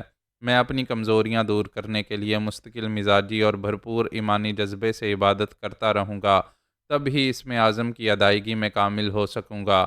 لیکن میں آزمائش میں ناکام رہا تھا۔ وہ تھک ہار کر مست ہو کر سو گئی تھی۔ میں سر تھام کر سوچ رہا تھا کہ صبح ہونے والی ہے، اس ویرانے سے دور فجر کی اذانیں گونج رہی ہوں گی، نماز کے لیے پکار رہی ہوں گی، اور میں نے خود کو نماز سے محروم کر دیا ہے۔ کیا صرف چند گھنٹوں کے لیے جذبات کو لگام نہیں دے سکتا تھا؟ میں نادم تھا، پہلے بھی نماز چھوڑ کر شرمندہ ہوتا رہا تھا، توبہ کرتا رہا تھا اور پھر سے عبادت کی طرف مائل ہوتا رہا تھا۔ بڑے یقین سے کہتا تھا، اللہ تعالیٰ معاف کرنے والا ہے، بار بار سرزد ہونے والی غلطیاں معاف نہیں کی جاتیں۔ بابا سائیں کی سرپرستی حاصل تھی، ان کی دعاؤں سے معافی ملتی رہی، اب سزا ملنے والی تھی۔ میرے اندر جیسے وہ کہہ رہے تھے کہ مجھ جیسے لوگ معافی سے نہیں سزاؤں سے سنبھلتے ہیں۔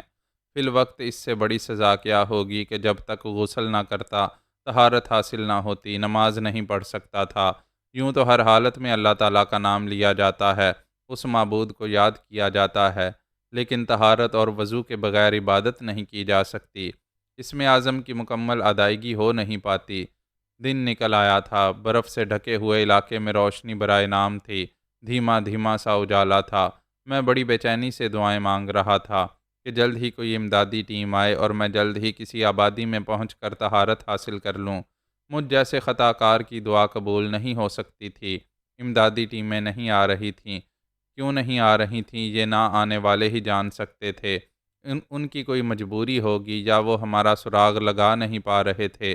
میں نے کئی بار شرمندگی سے سوچا کہ جہاز سے باہر جا کر برف اٹھا کر پورے بدن کو رگڑ رگڑ کر صاف کروں، لیکن یہ ممکن نہیں تھا۔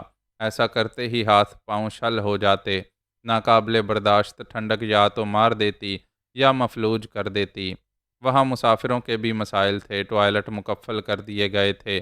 یہی کہا جا رہا تھا کہ جہاز برف میں دھنسا ہوا ہے، نکاسی کا راستہ نہیں ہے، اس لیے ان سب کو باہر کہیں دور جانا ہوگا۔ اس مجبوری کو سب ہی سمجھ رہے تھے۔ باہر جانے کے لیے دروازہ کھولا گیا تو سامنے ہی بجرنگ کی لاش دکھائی دی۔ وہ برف میں دھنسا ہوا تھا، کہیں کہیں سے دکھائی دے رہا تھا۔ سب نے پلٹ کر میری طرف دیکھا۔ میں نے کہا، یہ اندھیرے میں مجھے قتل کرنے آیا تھا۔ ہم میں سے کسی ایک کو زندہ رہنا تھا۔ آئندہ میرے خلاف کوئی قانونی کارروائی ہوگی تو میں آپ حضرات کی حمایت چاہوں گا۔ کچھ نے میری حمایت کرنے کا وعدہ کیا، کچھ خاموش رہے، رفع حاجت کے لیے باہر چلے گئے۔ بجرنگ کی موت نے مہاویر چوہان کو بری طرح خوفزدہ کر دیا تھا۔ وہ سمجھ رہا تھا بجرنگ کے بعد اس کی باری ہے۔ اس وقت جہاز میں چند مسافر رہ گئے تھے۔ وہ سہما ہوا سا میرے سامنے آیا، دونوں ہاتھ جوڑ کر بولا، میں بھگوان کو گواہ بنا کر، تمام دیوتاؤں اور دیویوں کی قسم کھا کر کہتا ہوں، کبھی تم سے دشمنی نہیں کروں گا۔ راجکماری میری سالی تھی، اب اسے بہن سمجھوں گا۔ تمہیں خدا کا واسطہ دیتا ہوں، مجھے زندہ رہنے دو، میں مرنا نہیں چاہتا۔ زندہ رہ کر لندن پہنچ کر سیاسی چالیں چلو گے، انگریز آقا کو یقین دلاؤ گے کہ راجہ ولبھ کی بیٹی سے شادی ہوگی تو دو ریاستوں کی فوجیں متحد ہوں گی۔ اس طرح اپنے علاقے میں بغاوت کو کچل سکو گے اور انگریز راج قائم رہے گا۔ ایسے اتحاد کے لیے برٹش سرکار کے حکم کے مطابق راجکماری کو تم سے شادی کرنی ہوگی۔ وہ نہیں کرے گی تو لندن میں نہیں رہ سکے گی۔ اس کے پتا مہاراج کا راج پاٹ بھی ختم ہو جائے گا۔ وہ پھر ہاتھ جوڑ کر بولا، نہیں، میں کوئی سیاسی چال نہیں چلوں گا۔ مجھ پر بھروسہ کرو، میں تم سے دشمنی کرنے کی غلطی نہیں کروں گا، اور میں تمہارے جیسے دشمن پر بھروسہ کرنے کی غلطی نہیں کروں گا۔ میرے سامنے ہاتھ جوڑنے اور سر جھکانے کا ناٹک نہ کرو، جاؤ اور اپنی سانسیں گنتے رہو۔ وہ سہم کر میرے پاس آیا تھا، پھر اچانک ہی گھور کر دیکھنے لگا، کہنے لگا، مجھے مارنا ہے تو ابھی مار ڈالو، دہشت زدہ کر کے نہ مارو، انتظار کی سولی پر نہ لٹکاؤ۔ میں خواہ قاتل نہیں بنوں گا، جبکہ ایک قتل کر چکا ہوں، دوسرے قتل کے لیے کوئی معقول بہانہ پیدا کروں گا۔ پھولوتی سو رہی ہے، اس کی نیند خراب نہ کرو، جاؤ یہاں سے۔ وہ سمجھ گیا چاپلوسی سے کام نہیں چلے گا، میں اس پر بھروسہ نہیں کروں گا اور نہ ہی رحم کھاؤں گا۔ وہ تن کر ذرا پیچھے ہٹ گیا، پھر بولا، جب مرنا ہی ہے تو ڈرنا کیا، میں تمہیں لڑنے جھگڑنے اور حملہ کرنے کا موقع ہی نہیں دوں گا۔ انگریز بہادروں کی پناہ میں رہوں گا، تم میرا کچھ نہیں بگاڑ سکو گے۔ وہ پلٹ کر تیزی سے چلتا ہوا باہر چلا گیا۔ جب آدھے گھنٹے بعد واپس آیا تو اس کے ساتھ دو انگریز تھے۔ ایک نے کہا، اے سنو، کیا تم مسٹر چوہان کا مرڈر کرنا مانگتا ہے؟ پہلے ایک مرڈر کیا ہے اور کرے گا تو ہم تم کو شوٹ کر دے گا۔ اس نے اوور کوٹ کے اندر سے پستول نکال کر دھمکی دی، پھر اپنے ساتھی کے ساتھ وی آئی پی کلاس میں چلا گیا۔ مہاویر بھی کتے کی دھم کی طرح ان کے پیچھے تھا۔ میں گورے آقاؤں کے منہ لگنا نہیں چاہتا تھا۔ اگر پستول چھین کر ان پر غالب آ جاتا تو وہ لندن پہنچ کر میرے اور پھولوتی کے لیے عذاب جاں بن جاتے۔ مسافروں کو صبح کا ناشتہ دیا جا رہا تھا اور کہا جا رہا تھا کہ صرف دوپہر کے لیے تھوڑا سا کھانا رہ گیا ہے۔ اگر ہماری مدد کے لیے کوئی نہ آیا تو فاقے کی نوبت آ جائے گی۔ پھر دوسرے دن بھی امدادی ٹیم نہ پہنچی تو حالات سنگین ہوتے چلے گئے۔ وہ سب پریشان ہو کر بولنے لگے، کوئی ہماری مدد کے لیے کیوں نہیں آ رہا؟ کسی نے کہا انہوں نے ہم سے رابطہ کرنے کی کوشش کی ہوگی، ناکام ہونے کے بعد انہیں تشویش میں مبتلا ہونا چاہیے، فوراً ہماری تلاش میں نکلنا چاہیے۔ کسی نے جواباً کہا وہ ہمیں رات کی تاریکی میں ڈھونڈ کر ناکام ہو کر واپس چلے گئے ہوں گے، شاید ابھی دن کی روشنی میں آئیں گے۔ ایک اور نے کہا اس علاقے میں روشنی تو برائے نام ہی ہے، اندھیرا اندھیرا سا ہے۔ اسٹیورڈ نے کہا ہوائی جہاز یا ہیلی کاپٹر کی آواز سنتے ہی ہم باہر جائیں گے، سفید کپڑا لہرا کر انہیں متوجہ کرنے کی کوشش کریں گے۔ یہ امید تھی کہ جو رات کو نہ آئے وہ دن کو آئیں گے، آئندہ جیسے بھی حالات پیش آئیں گے ان کا سامنا تو کرنا ہی تھا۔ میں دشمن کی طرف دھیان دے رہا تھا۔ مہاویر اپنی سیٹ پر ناشتہ کرنے کے بعد پھر ان انگریزوں کے پاس چلا گیا۔ وہ انہیں اپنا حمایتی اور محافظ بنائے رکھنے کے لیے کوشش کر رہا تھا۔ وہ ان سب کے سامنے میری ہسٹری بیان کر رہا تھا، کہہ رہا تھا کہ میں کبھی اس کا ملازم تھا، اچانک پتہ نہیں کیسے بہت بڑا جاگیردار بن گیا ہوں۔ میرا تعلق بغاوت کرنے والی جنتا سے ہے۔ میں بظاہر تاج برطانیہ کا وفادار بن کر انگریزوں کو دھوکہ دے رہا ہوں۔ وہ بتا رہا تھا کہ میں شاہ برطانیہ جارج پنجم کے وفادار راجاؤں کا دشمن ہوں۔ میں نے راجا شنکر داس پھر اس کے بھائی بجرنگ بلی داس کو قتل کیا ہے۔ راجکماری پھولوتی کو اس کے باپ سے متنفر کر دیا ہے، اس کے دھرم سے الگ کر چکا ہوں۔ وہ بول رہا تھا اور اس حوالے سے انہیں متاثر کر رہا تھا کہ درپردہ میں بھی ایک باغی ہوں اور انگریز سرکار کے وفادار راجاؤں کو ہلاک کر رہا ہوں اور ان کی ریاستوں میں باغیوں کی تحریک کو مستحکم کرتا جا رہا ہوں۔ ایک انگریز افسر نے کہا وہ غازی تو بہت چال باز ہے، میٹھی چھری ہے، بظاہر وفادار بن کر ہمیں الو بنا رہا ہے۔ ہم لندن پہنچتے ہی اسے حراست میں رکھیں گے، اس کا محاسبہ کریں گے۔ مہاویر نے کہا وہ بہت چالاک ہے، ایسی ایسی باتیں بنائے گا کہ محاسبے سے بچ نکلے گا۔ پتہ نہیں اس کے پاس کتنی دولت آ گئی ہے۔ وہ اپنے بچاؤ کے لیے سرکاری خزانے میں بہت بڑی رقم جمع کرائے گا۔ باج گزار راجاؤں اور جاگیرداروں کی فہرست میں اس کا نام سب سے آگے ہے۔ ایک انگریز نے کہا وہ آستین کا سانپ ہے، یہ راجہ مہاویر ٹھیک کہتا ہے، وہ قانونی گرفت میں نہیں آئے گا۔ اب تک جس طرح چالاکیاں دکھاتا آ رہا ہے اسی طرح پھر بچ نکلے گا۔ ایک اور گورے نے کہا اسے لندن جانے ہی نہ دو، یہیں ختم کر دو۔ مہاویر نے کہا آپ تو میرے منہ کی بات بول رہے ہیں، یہاں کتنے ہی مسافر مر چکے ہیں، بجرنگ کو ہلاک کیا گیا ہے، غازی کا بھی مرڈر ہوگا تو کوئی قانونی گرفت نہیں ہوگی، اس برفانی علاقے میں کوئی تفتیش کرنے نہیں آئے گا۔ ایک گورے نے کہا آئے گا تو اس کی بھی لاش نہیں ملے گی، اسے یہاں سے دور لے جا کر برف میں دبا دیا جائے گا۔ میں نے آنکھیں بند کر کے خدا کا شکر ادا کیا، اس نے ایسی غیر معمولی صلاحیت دی تھی کہ جس کے ذریعے قبل از وقت مخالفین کی سازشوں سے آگاہی حاصل ہو جاتی تھی۔ مہاویر اور اس کے حمایتی مجھے تنہا اور نہتہ سمجھ رہے تھے، جبکہ میرے لباس کے اندر بھی ایک بھرا ہوا پستول تھا۔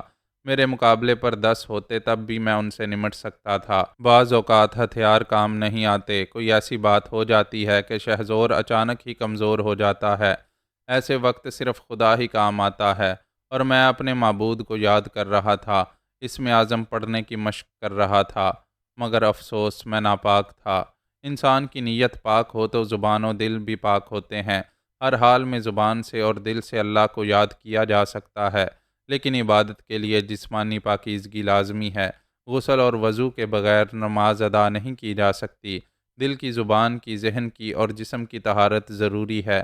میری ذہنی ناپاکی یہ تھی کہ مجھ پر ہوس غالب آ گئی تھی اور جسم آلودہ تھا، غسل نہیں کر سکتا تھا، لہٰذا اسم اعظم کی ادائیگی کا جو تقاضا تھا وہ پورا نہیں ہو رہا تھا۔ یہ میرے عمل کا نتیجہ تھا، مجھے سزا مل رہی تھی۔ میں شہزور تھا، میرے پاس ریوالور بھی تھا، مگر خدا مجھ سے راضی نہیں تھا۔ جو نماز کو اور دینی احکامات کو نظر انداز کر کے شجر ممنوعہ کی طرف جاتا ہے، اس سے خدا کبھی راضی نہیں ہوتا۔ پھولوتی بیدار ہو گئی۔ میں نے کہا اٹھو، ناشتہ کرو۔ اس نے کہا پہلے ٹوائلٹ جاؤں گی، پھر منہ ہاتھ دھو کر فریش ہو کر ناشتہ کروں گی۔ میں نے اسے بتایا کہ ٹوائلٹ کو کیوں لاک کیا گیا ہے۔ یہاں اسے ناشتہ تو ملے گا لیکن گرم پانی اور چائے نہیں ملے گی۔ وہ میرے ساتھ دروازے پر آئی، میں نے اسے کھولا تو حد نظر برف ہی برف دیکھ کر پریشان ہو گئی۔ او گاڈ، میں برف پر کیسے چلوں گی؟ دور تک کوئی درخت یا جھاڑی نہیں ہے۔ جہاز کی کھڑکیوں سے مجھے دیکھا جائے گا۔ میں نے کہا ہم جہاز کے پچھلے حصے کی طرف دور جائیں گے، کھڑکیوں سے ادھر دیکھا نہیں جا سکے گا۔ ہم باہر آئے تو اسٹیورڈ نے دروازہ بند کر دیا۔ میں نے اس کی کمر میں ہاتھ ڈال کر کہا مجھ سے لگ کر چلو، میں تمہیں بازو میں اٹھا کر لے جا سکتا ہوں، مگر نہیں، تم نے مردوں جیسی تربیت حاصل کی ہے، حالات کے مطابق مردانہ وار چلو۔ وہ مجھ سے لگ کر بولی میں تمہاری طرح مضبوط اور ناقابل شکست بننے کی کوشش کرتی رہوں گی۔ تمہیں پا کر چھو کر ایسا لگتا ہے جیسے دنیا جہاں کی دولت اور خوشیاں مل گئی ہوں۔ میں دعائیں مانگتی ہوں کہ اگلے جنم میں بھی تمہاری شریک حیات رہوں۔ ہمارے پاؤں برف میں دھنس رہے تھے، نیچے برف کی سطح ٹھوس تھی، اوپر سے گرتی رہنے والی برف بھربھری تھی۔ میں نے کہا ہمارے دین میں اواگون کا یعنی ایک جنم کے بعد دوسرے جنم کا تصور نہیں ہے۔ ہمارا ایمان، ہمارا عقیدہ ہے کہ مرنے کے بعد قیامت کے دن اٹھائے جائیں گے۔ ایسا نہ کہو، ہمیں کبھی تو مرنا ہے، مرنے کے بعد ہم بچھڑ جائیں گے۔ میں مر کر بھی جدا ہونا نہیں چاہتی، پھر تمہارے لیے پیدا ہونا چاہتی ہوں اور تمہیں میرے لیے پیدا ہونا چاہیے۔ یہ تمہارے جذبات ہیں، خیالی اڑان ہے، حقیقتاً نہ ایسا ہوتا ہے نہ کبھی ہوگا۔ کیا خدا چاہے گا تب بھی نہیں ہوگا؟ خدا قادر مطلق ہے، وہ جو چاہتا ہے ہو جاتا ہے، مگر اس کا ایک اٹل نظام قدرت ہے۔ جب اس نے کہہ دیا کہ ہم مرنے کے بعد قیامت کے دن اٹھائے جائیں گے تو پھر یہی ہوگا۔ کیا تم نے اتنی عمر گزارتے ہوئے یہ نہیں دیکھا کہ ہماری دنیا میں آج تک مرنے والا کبھی زندہ نہیں ہوا؟ ہاں دیکھا ہے، مانتی ہوں، مرنے والوں کی آنکھ پھر نہیں کھلتی، دوسری زندگی نہیں ملتی، لیکن دیکھا جائے تو ہم یہ کہہ کر اللہ تعالیٰ کی قوت سے انکار نہیں کرتے کہ وہ مرنے والے کو پھر سے زندہ کرنے کی طاقت نہیں رکھتا۔ ایسی باتیں نہ کرو، وہ پروردگار مرنے والے کو دوبارہ زندہ کر سکتا ہے، مگر کبھی نہیں کیا۔ ازل سے انسان ایک بار زندگی پا کر فنا ہوتا رہا ہے، ہزاروں لاکھوں برس گزرنے کے باوجود نہ قیامت آتی ہے، نہ وہ اربوں خربوں مرنے والے دوبارہ زندگی پاتے ہیں۔ ہم بہت دور نکل آئے تھے، میں اس سے الگ ہو گیا، دور ہو کر اس سے منہ پھیر کر کھڑا ہو گیا۔ اس کی باتیں میرے دماغ میں گھوم رہی تھیں کہ کیا ہم اللہ تعالیٰ کی قوت سے انکار کر سکتے ہیں؟ اس نے کبھی مرنے والے کو دوسری بار پیدا نہیں کیا، اسے دوبارہ زندگی نہیں دی۔ یہ ایسا سچ تھا جس سے میں انکار نہیں کر سکتا تھا۔ میرا ایمان ڈگمگا رہا تھا، میں منکر ہونے سے گھبرا گیا، قرآنی آیات پڑھنے لگا۔ مجھے قرآن مجید میں بیان کیے ہوئے کئی قصے یاد آئے، اصحاب کہف کے قصے اور سورہ بقرہ میں بیان کیے ہوئے واقعات سمجھا رہے تھے کہ اللہ تعالیٰ مارتا ہے، پھر زندہ کرتا ہے، نئی زندگی دیتا ہے۔ بابا سائیں نے غلط نہیں کہا تھا کہ میرا ایمان کمزور ہے۔ ان لمحات میں یہ خیال آ رہا تھا کہ وہ سب کتابی قصے ہیں، حقیقتاً کسی نے ایسا ہوتے نہیں دیکھا۔ ہماری دنیا میں وہی سچ ہے جو چشمدید ہو، باقی سب کہنے سننے کی باتیں ہوتی ہیں۔ تھوڑی دیر بعد وہ آ گئی، میری پشت سے لگ کر بولی کیا سوچ رہے ہو؟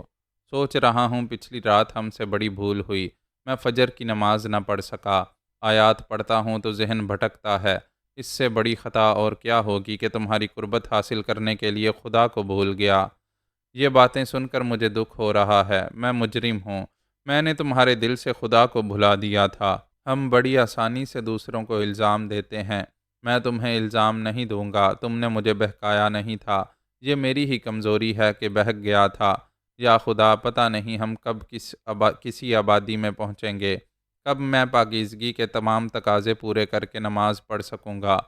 ایسا کہتے ہوئے میں نے دیکھا بہت دور جہاز کے پاس 5 مسافر نظر آ رہے تھے۔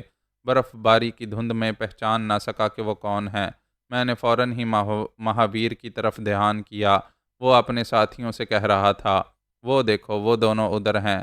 ان کے انگریز حمایتی نے کہا ہاں اچھا ہے، جہاز سے بہت دور ہیں، دوسرے نے کہا، ایک دوسرے سے دور ہو جاؤ، اسے چاروں طرف سے گھیر لو۔ وہ ایک دوسرے سے دور ہو کر ہمارے دائیں بائیں سمت آنے لگے۔ پھولوتی نے کہا، ادھر کیا دیکھ رہے ہو؟ وہ لوگ بھی ضرورت سے باہر آئے ہیں۔ ہاں، انہیں میری ضرورت ہے، وہ مجھے قتل کرنے آ رہے ہیں۔ وہ سہم کر بولی، او گاڈ، کیا تم نے ان کی باتیں سنی ہیں؟ ہاں، مہاویر نے انگریزوں کو میرے خلاف بھڑکایا ہے، ان کے پاس ہتھیار ہیں۔ وہ میرے سامنے آ کر بولی، یہاں سے بھاگو۔ میں نے اپنا پستول نکال لیا، پھولوتی کو کھینچ کر اپنے پیچھے کرتے ہوئے کہا، بھاگ کر کہاں جائیں گے؟ ہم سب کھلے میدان میں ہیں، ماریں گے یا مریں گے؟ وہ پھر سامنے آ گئی، ڈھال بنتے ہوئے بولی، ان سے دور ہو جاؤ، گولی لگے گی۔ دور ہو جاؤں گا تو وہ میری شوٹنگ رینج سے نکل جائیں گے۔ میں شکار کھیلنے کی حکمت عملی جانتا ہوں۔ میں نے گھوم کر پھر اسے اپنے پیچھے کرنا چاہا۔ مہاویر نے میرا نشانہ لیا، اسے پیچھے لاتے لاتے فائر کی آواز گونجی۔ پھولوتی کے حلق سے چیخ نکلی، وہ میرے ہاتھ سے چھوٹ کر نیچے گر پڑی۔ میں نے گھوم کر فائر کیا۔ وہ ایک طرف دوڑتا ہوا مجھ پر گولیاں چلا رہا تھا۔ صحیح نشانہ لینے سے پہلے چیختا ہوا اچھل کر گر پڑا، پھر وہاں سے اٹھ نہ سکا۔ مجھے پھولوتی کو دیکھنے اور سنبھالنے کا موقع نہیں مل رہا تھا۔ دوسری سمتوں سے فائرنگ ہو رہی تھی۔ میں برف کی سطح پر گر کر ایک طرف لڑکتا ہوا فائر کرتا جا رہا تھا۔ میرا نشانہ مشکل سے چوکتا ہے۔ دو گورے بھی چیختے ہوئے گر پڑے۔ تیسرا زخمی ہوا، چاروں ہاتھ پاؤں سے رینگتا ہوا دور جا رہا تھا۔ چوتھا بزدل تھا، اپنے ساتھیوں کا انجام دیکھ کر جہاز کی طرف بھاگا جا رہا تھا۔ وہ بہت دور نکل چکا تھا۔ تب میں نے برف پر رینگتے ہوئے پھولوتی کے پاس آ کر اسے دیکھا تو ذہن کو زبردست جھٹکا لگا۔ اس کے دیدے پھیل گئے تھے، وہ ہمیشہ کے لیے ساکت ہو گئی تھی۔ میں ایک دم سے چیخ پڑا، نہیں، تم نہیں مر سکتی، مجھے چھوڑ کر نہیں جا سکتی۔ میں نے اس کے سینے سے کان لگا کر دھڑکنوں کو پکارا، پوری طرح توجہ مرکوز کر کے سننے کی کوشش کرنے لگا۔ میں دور کی آواز سن لیتا ہوں، دل والی کی آواز سن نہیں پا رہا تھا۔ میں اسے دونوں بازوؤں میں سمیٹ کر دیوانہ وار چومنے لگا۔ مجھے یقین نہیں آ رہا تھا کہ میری آغوش میں کھیلنے والی موت کی آغوش میں کھیل کر ختم ہو چکی ہے۔ میں نے اس کے پیٹ پر ہاتھ رکھا، وہ میرے بچے کو جنم دینے والی تھی۔ معصوم بھی کوکھ کی قبر میں سو گیا تھا، اب دنیا میں نہیں آ سکتا تھا۔ وہ بہت خوش تھی، فخر سے میرے بچے کو پیدا کرنا اور اسے دودھ پلانا چاہتی تھی۔ ابھی تھوڑی دیر پہلے اس نے کہا تھا کہ ہم مر کر بھی نہیں مریں گے، دوسرا جنم لیں گے، ہمیں مرنے کے بعد پھر نئی زندگی ملے گی۔ میں نے تڑپ کر کہا، ہاں، زندہ ہو جاؤ، خدا کے لیے زندہ ہو جاؤ۔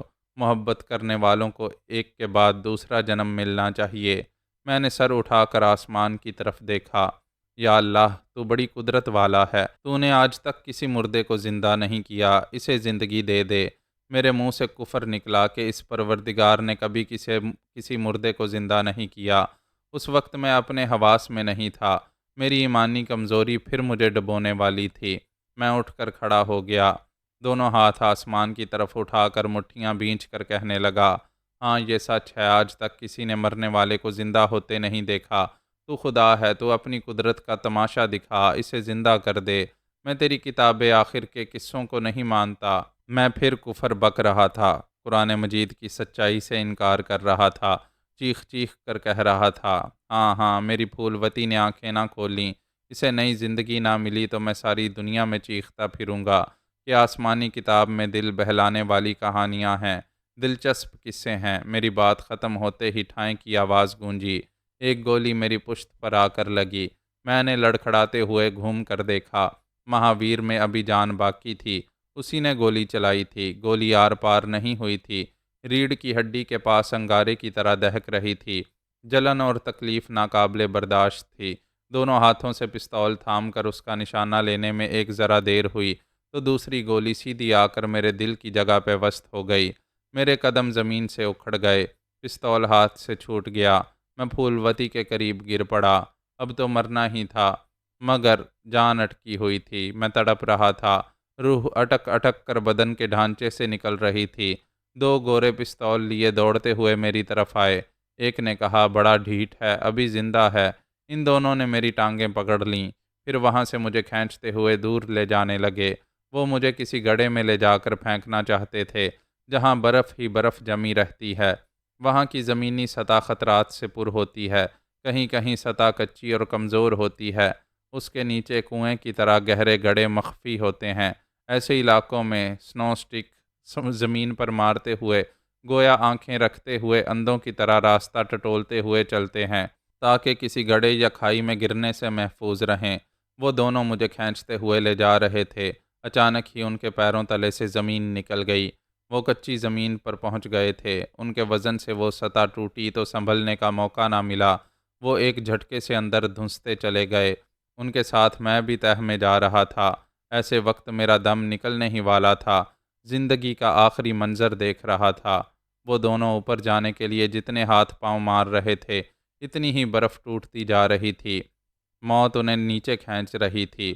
اوپری سطح پر آس پاس جو تودے تھے وہ ٹوٹ کر گڑھے میں گر رہے تھے، اس کے خلا کو پر کر رہے تھے، یعنی 3 مردوں کی مشترکہ قبر میں مٹی ڈال رہے تھے۔ میں نے دیکھا وہ دونوں سانس لینے کے لیے تڑپ تڑپ کر ڈھیلے پڑ گئے، ہمیشہ کے لیے ساکت ہو گئے۔ اس کے ساتھ ہی میرے سینے سے بھی آخری سانس نکل گئی۔ کیا کنویں سے بھی زیادہ گہری قبر میں کوئی زندہ رہ سکتا ہے؟ نہیں، میں مر چکا تھا۔ میں ایک کافر کی زبان سے بولتا رہا تھا۔ مجھے کوئی سبق ملنے والا تھا۔ میں تھا اور نہیں بھی تھا، نہ زمین پر تھا نہ آسمان میں، شاید عالم برزخ میں تھا۔ زمین کی تہہ میں خزانے پوشیدہ ہیں، بے شمار راز مخفی ہیں۔ اللہ تعالیٰ بڑی قدرت والا ہے، جسے چاہتا ہے پوشیدہ خزانوں تک پہنچا دیتا ہے، جب چاہتا ہے کسی مخفی راز کو زمین سے باہر لے آتا ہے۔ پتہ نہیں میں سطح زمین پر کب منکشف ہونے والا ہوں۔ ہم سو جاتے ہیں تو جیسے ساری دنیا سو جاتی ہے، نہ کچھ نظر آتا ہے نہ کچھ سنائی دیتا ہے۔ ہم مر جاتے ہیں تو ہمارے لیے پوری دنیا، پوری کائنات مر جاتی ہے۔ اگر میں مر چکا تھا تو میری موت کی تصدیق ہونی چاہیے تھی۔ یہ لگ رہا تھا کہ ساری دنیا فنا ہو چکی ہے، کوئی تصدیق کرنے والا بھی نہیں ہے۔ اگر میں برزخ میں ہوں تو میری روح برف سے ڈھکے ہوئے اس گڑھے میں مجھے دیکھ رہی ہوگی، انتظار کر رہی ہوگی کہ ادھر کوئی آئے گا اور 2 انگریزوں کے ساتھ مجھے وہاں سے نکالے گا۔ وقت گزرتا جا رہا تھا، جانے کتنے مہینے، کتنے برس گزرتے جا رہے تھے۔ اب تو میری ہڈیاں رہ گئی ہوں گی۔ قبر میں کیڑے کھا جاتے ہیں، ایسا ہو رہا ہے تو عبرت حاصل ہو رہی ہے۔ زندگی میں جنہیں رونتا ہوا گزر جاتا تھا، اب وہ کیڑے مجھے نوچ رہے ہوں گے، چاٹ رہے ہوں گے اور مزے لے لے کر چبا رہے ہوں گے۔ ہماری ہستی کیا ہے؟ کچھ نہیں، صرف وہی پروردگار ہوتا ہے۔ اجل سے قیامت کا چرچا سنتے آ رہے تھے کہ آئے گی، اب آئے گی کہ تب آئے گی۔ آخر آ گئی، میں اٹھایا جانے والا ہوں۔ مجھے کچھ ایسا ہی لگ رہا ہے۔ ایسا کیوں لگ رہا ہے جبکہ میں نے کہا تھا کہ خدا کسی مردے کو زندہ کرنے کی قوت نہیں رکھتا؟ اس نے پھولوتی کو زندہ نہیں کیا تو ازل سے مرنے والوں کو کیسے زندہ کرے گا؟ کوئی قیامت نہیں آئے گی، یہ سارے قصے کہانیوں والی باتیں ہیں۔ ہاں میں نے انکار کیا تھا۔ انہی لمحات میں مجھے گولیاں لگی تھیں، میں مر گیا تھا۔ جل جلالہ و جل شانہ، یا اللہ میں مر چکا ہوں تو پھر کیسے بول رہا ہوں؟ ہاں میں بول رہا ہوں، کوئی سن رہا ہے۔ میں کہاں ہوں؟ ابھی نہیں جانتا۔ کس سے بول رہا ہوں یہ بھی نہیں جانتا۔ کوئی دور و نزدیک بولنے والا اپنی آواز سنانے والا نہیں ہے۔ میری آنکھیں ہیں پر نظر نہیں آ رہا کہ میں کس زمان و مقام میں ہوں۔ یہ طے ہے کہ میں مر چکا تھا، یہ طے ہے کہ اس قادر مطلق نے مجھے کسی حد تک زندہ رکھا ہے اور سزا کے طور پر ایک گھڑے میں پھینک دیا ہے۔ میرے اندر کوئی کہہ رہا تھا کہ پڑھ، اپنے رب کا نام لے کر قرآنی قصے پڑھ جس سے تم منکر تھا۔ یہ بھول گیا تھا کہ ہر انسان کی زندگی کہانی کی طرح جاری رہ کر ختم ہو جاتی ہے، اس کے بعد وہ وقتاً فوقتاً پڑھا جانے والا قصہ رہ جاتا ہے۔ پڑھ، اپنے رب کا نام لے کر پڑھ۔ مجھے کلام پاک کی آیات یاد آ رہی تھیں، میں پڑھ رہا تھا۔ ایک مرتبہ مخالفین قریش مکہ نے آپس میں مشورہ کیا کہ محمد صلی اللہ علیہ وآلہ وسلم ایک نئے دین کی تبلیغ کر رہے ہیں، یہ یقینی فیصلہ ہونا چاہیے کہ یہ صادق ہیں یا کاذب۔ ایک نے کہا یہود مدینہ خود کو اہل کتاب کہتے ہیں، یہ لوگ دین اور رسالت کے معاملے میں صاحب بصیرت ہیں، یہی لوگ تصدیق کر سکتے ہیں۔ انہوں نے ایک وفد یہود علماء کے پاس بھیجا۔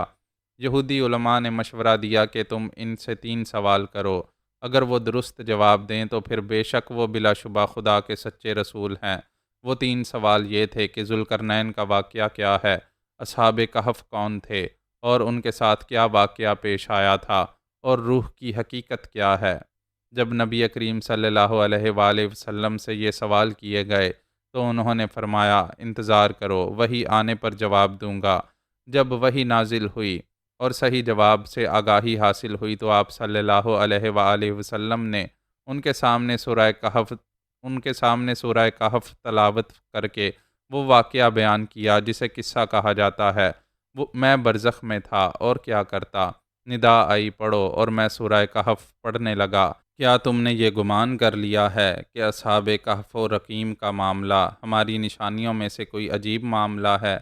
وہ آسمان اور زمین کی تمام پوشیدہ باتیں جاننے والا ہے اور بڑا ہی دیکھنے اور سننے والا ہے۔ اس کے سوا لوگوں کا کوئی کارساز نہیں ہے اور نہ ہی وہ اپنے حکم میں کسی کو شریک کرتا ہے۔ اس آیت کی تفسیر یہ ہے کہ شہر رقیم کے چند سنجیدہ اور ذہین نوجوان بت پرستی اور شرک سے بیزار اور متنفر ہو کر دین عیسوی کو قبول کر لیتے ہیں۔ بادشاہ ان نوجوانوں کو دربار میں بلا کر اپنے طور پر ان کا محاسبہ کرتا ہے۔ وہ جوان بڑی بے باکی سے کلمہ حق بلند کرتے ہیں۔ بادشاہ کو ان کی حق باتیں ناگوار گزرتی ہیں۔ وہ ان سے کہتا ہے کہ باز آ جاؤ اور ہمارے مسلک پر چلو، تمہیں چند روز کی مہلت دیتے ہیں۔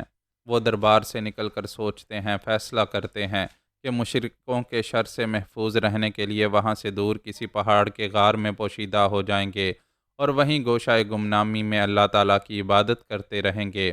اپنے فیصلے کے مطابق وہ ایک غار میں چلے گئے۔ وہاں اللہ تعالیٰ نے ان پر نیند طاری کر دی۔ وہ غار اندر سے بہت وسیع تھا۔ وہاں قدرتی طور پر زندگی کی بقا کا سامان موجود تھا۔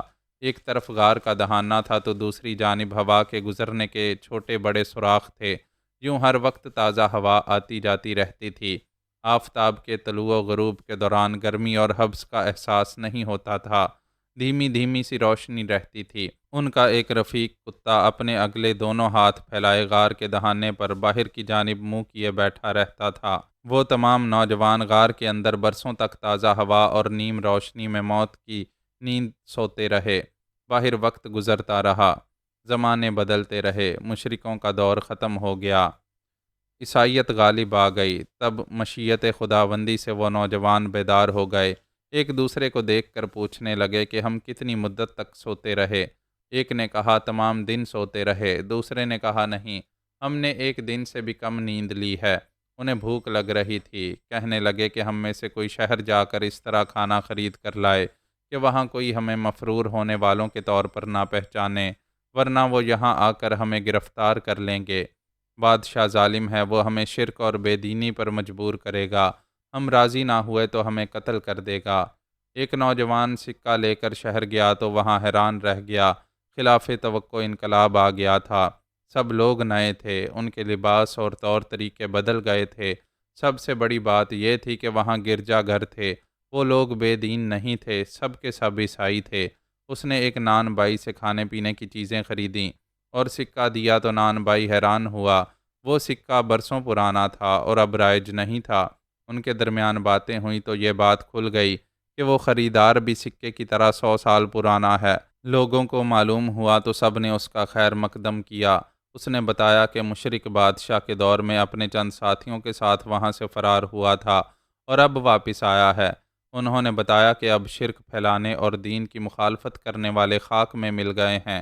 اب اس شہر میں عیسائی حکمران ہے، انہیں خوف زدہ نہیں ہونا چاہیے، واپس آ جانا چاہیے۔ اس نے غار میں واپس آ کر اپنے ساتھیوں سے کہا، ہم ایک دن نہیں 100 سال تک سوتے رہے ہیں، خدا حافظ و ناصر ہے۔ اس نے عیسائیت کے غالب آنے تک اس غار میں ہماری حفاظت کی ہے۔ باہر اب ہمارے لیے خطرہ نہیں ہے۔ بادشاہ کی طرف سے شہر والے انہیں لینے آئے، لیکن ان گوشہ نشین راہبوں نے جانے سے انکار کر دیا۔ اس غار میں عبادت کرتے ہوئے راہبانہ زندگی گزار دی۔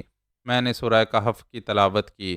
وضاحت ہوئی کہ اگر یہ قصہ ہے اور حقیقتاً ایسا کبھی نہیں ہوا تو اب میرے ساتھ یہی کیسے ہو رہا تھا؟ وہ 100 برس تک سوتے رہے، میں بھی شاید سو رہا ہوں۔ زمانے گزر رہے ہیں۔ اتنی طویل نیند کو موت ہی کہنا چاہیے۔ کیا یہ طویل نیند ٹوٹے گی؟ اگر یہ موت ہے تو کیا آنکھ کھلے گی؟ وہ شخص کھانا لانے جس شہر میں گیا تھا وہاں بستی والوں کے درمیان بعد الموت پر جھگڑا اور مناقشہ جاری تھا۔ ایک جماعت کہتی تھی کہ موت کے بعد صرف روح زندہ اور متحرک رہتی ہے، دوسری جماعت کہتی تھی کہ بعد الموت روح اور جسم دونوں زندہ ہو سکتے ہیں۔ ایسے ہی وقت اللہ تعالیٰ نے اس شخص کو غار سے وہاں بھیجا، یوں چشمدید شہادت ملی کہ برسوں تک اسباب حیات سے محروم رہنے کے باوجود روح کے ساتھ جسم بھی صحیح و سالم رہا۔ جس طرح اصحاب کہف بیدار کیے گئے تھے، اسی طرح قبر، عالم برزخ میں سینکڑوں ہزاروں برس مردہ رہنے والے قیامت کے دن زندہ کر دیے جائیں گے۔ میں اپنے بارے میں بےتاب و مضطرب تھا کہ میرا کیا بنے گا، میں کن مراحل سے گزر رہا ہوں۔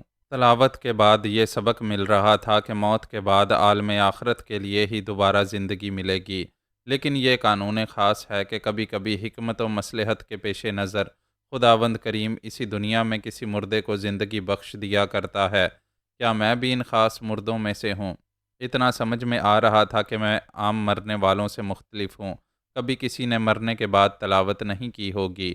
میں نے سورہ کہف پڑھی ہے، برف کی تہ میں اس گھڑے میں پڑا ہوا بول رہا ہوں، یہ زندگی کے آثار ہیں، پتہ نہیں اس برفانی قبر سے باہر کب زندگی کروٹ لے گی۔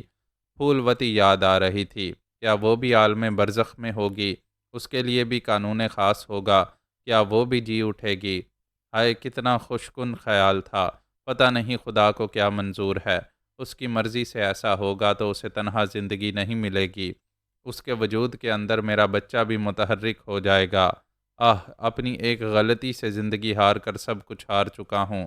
یا خدا میری خطاؤں کو، میری ایمانی کمزوری کو آخری بار معاف کر دے، مجھے بخش دے میرے مالک، پھر زندگی دے تو پھولوتی کو بھی دے، میرے بچے کو اس دنیا میں آنے دے میرے مالک۔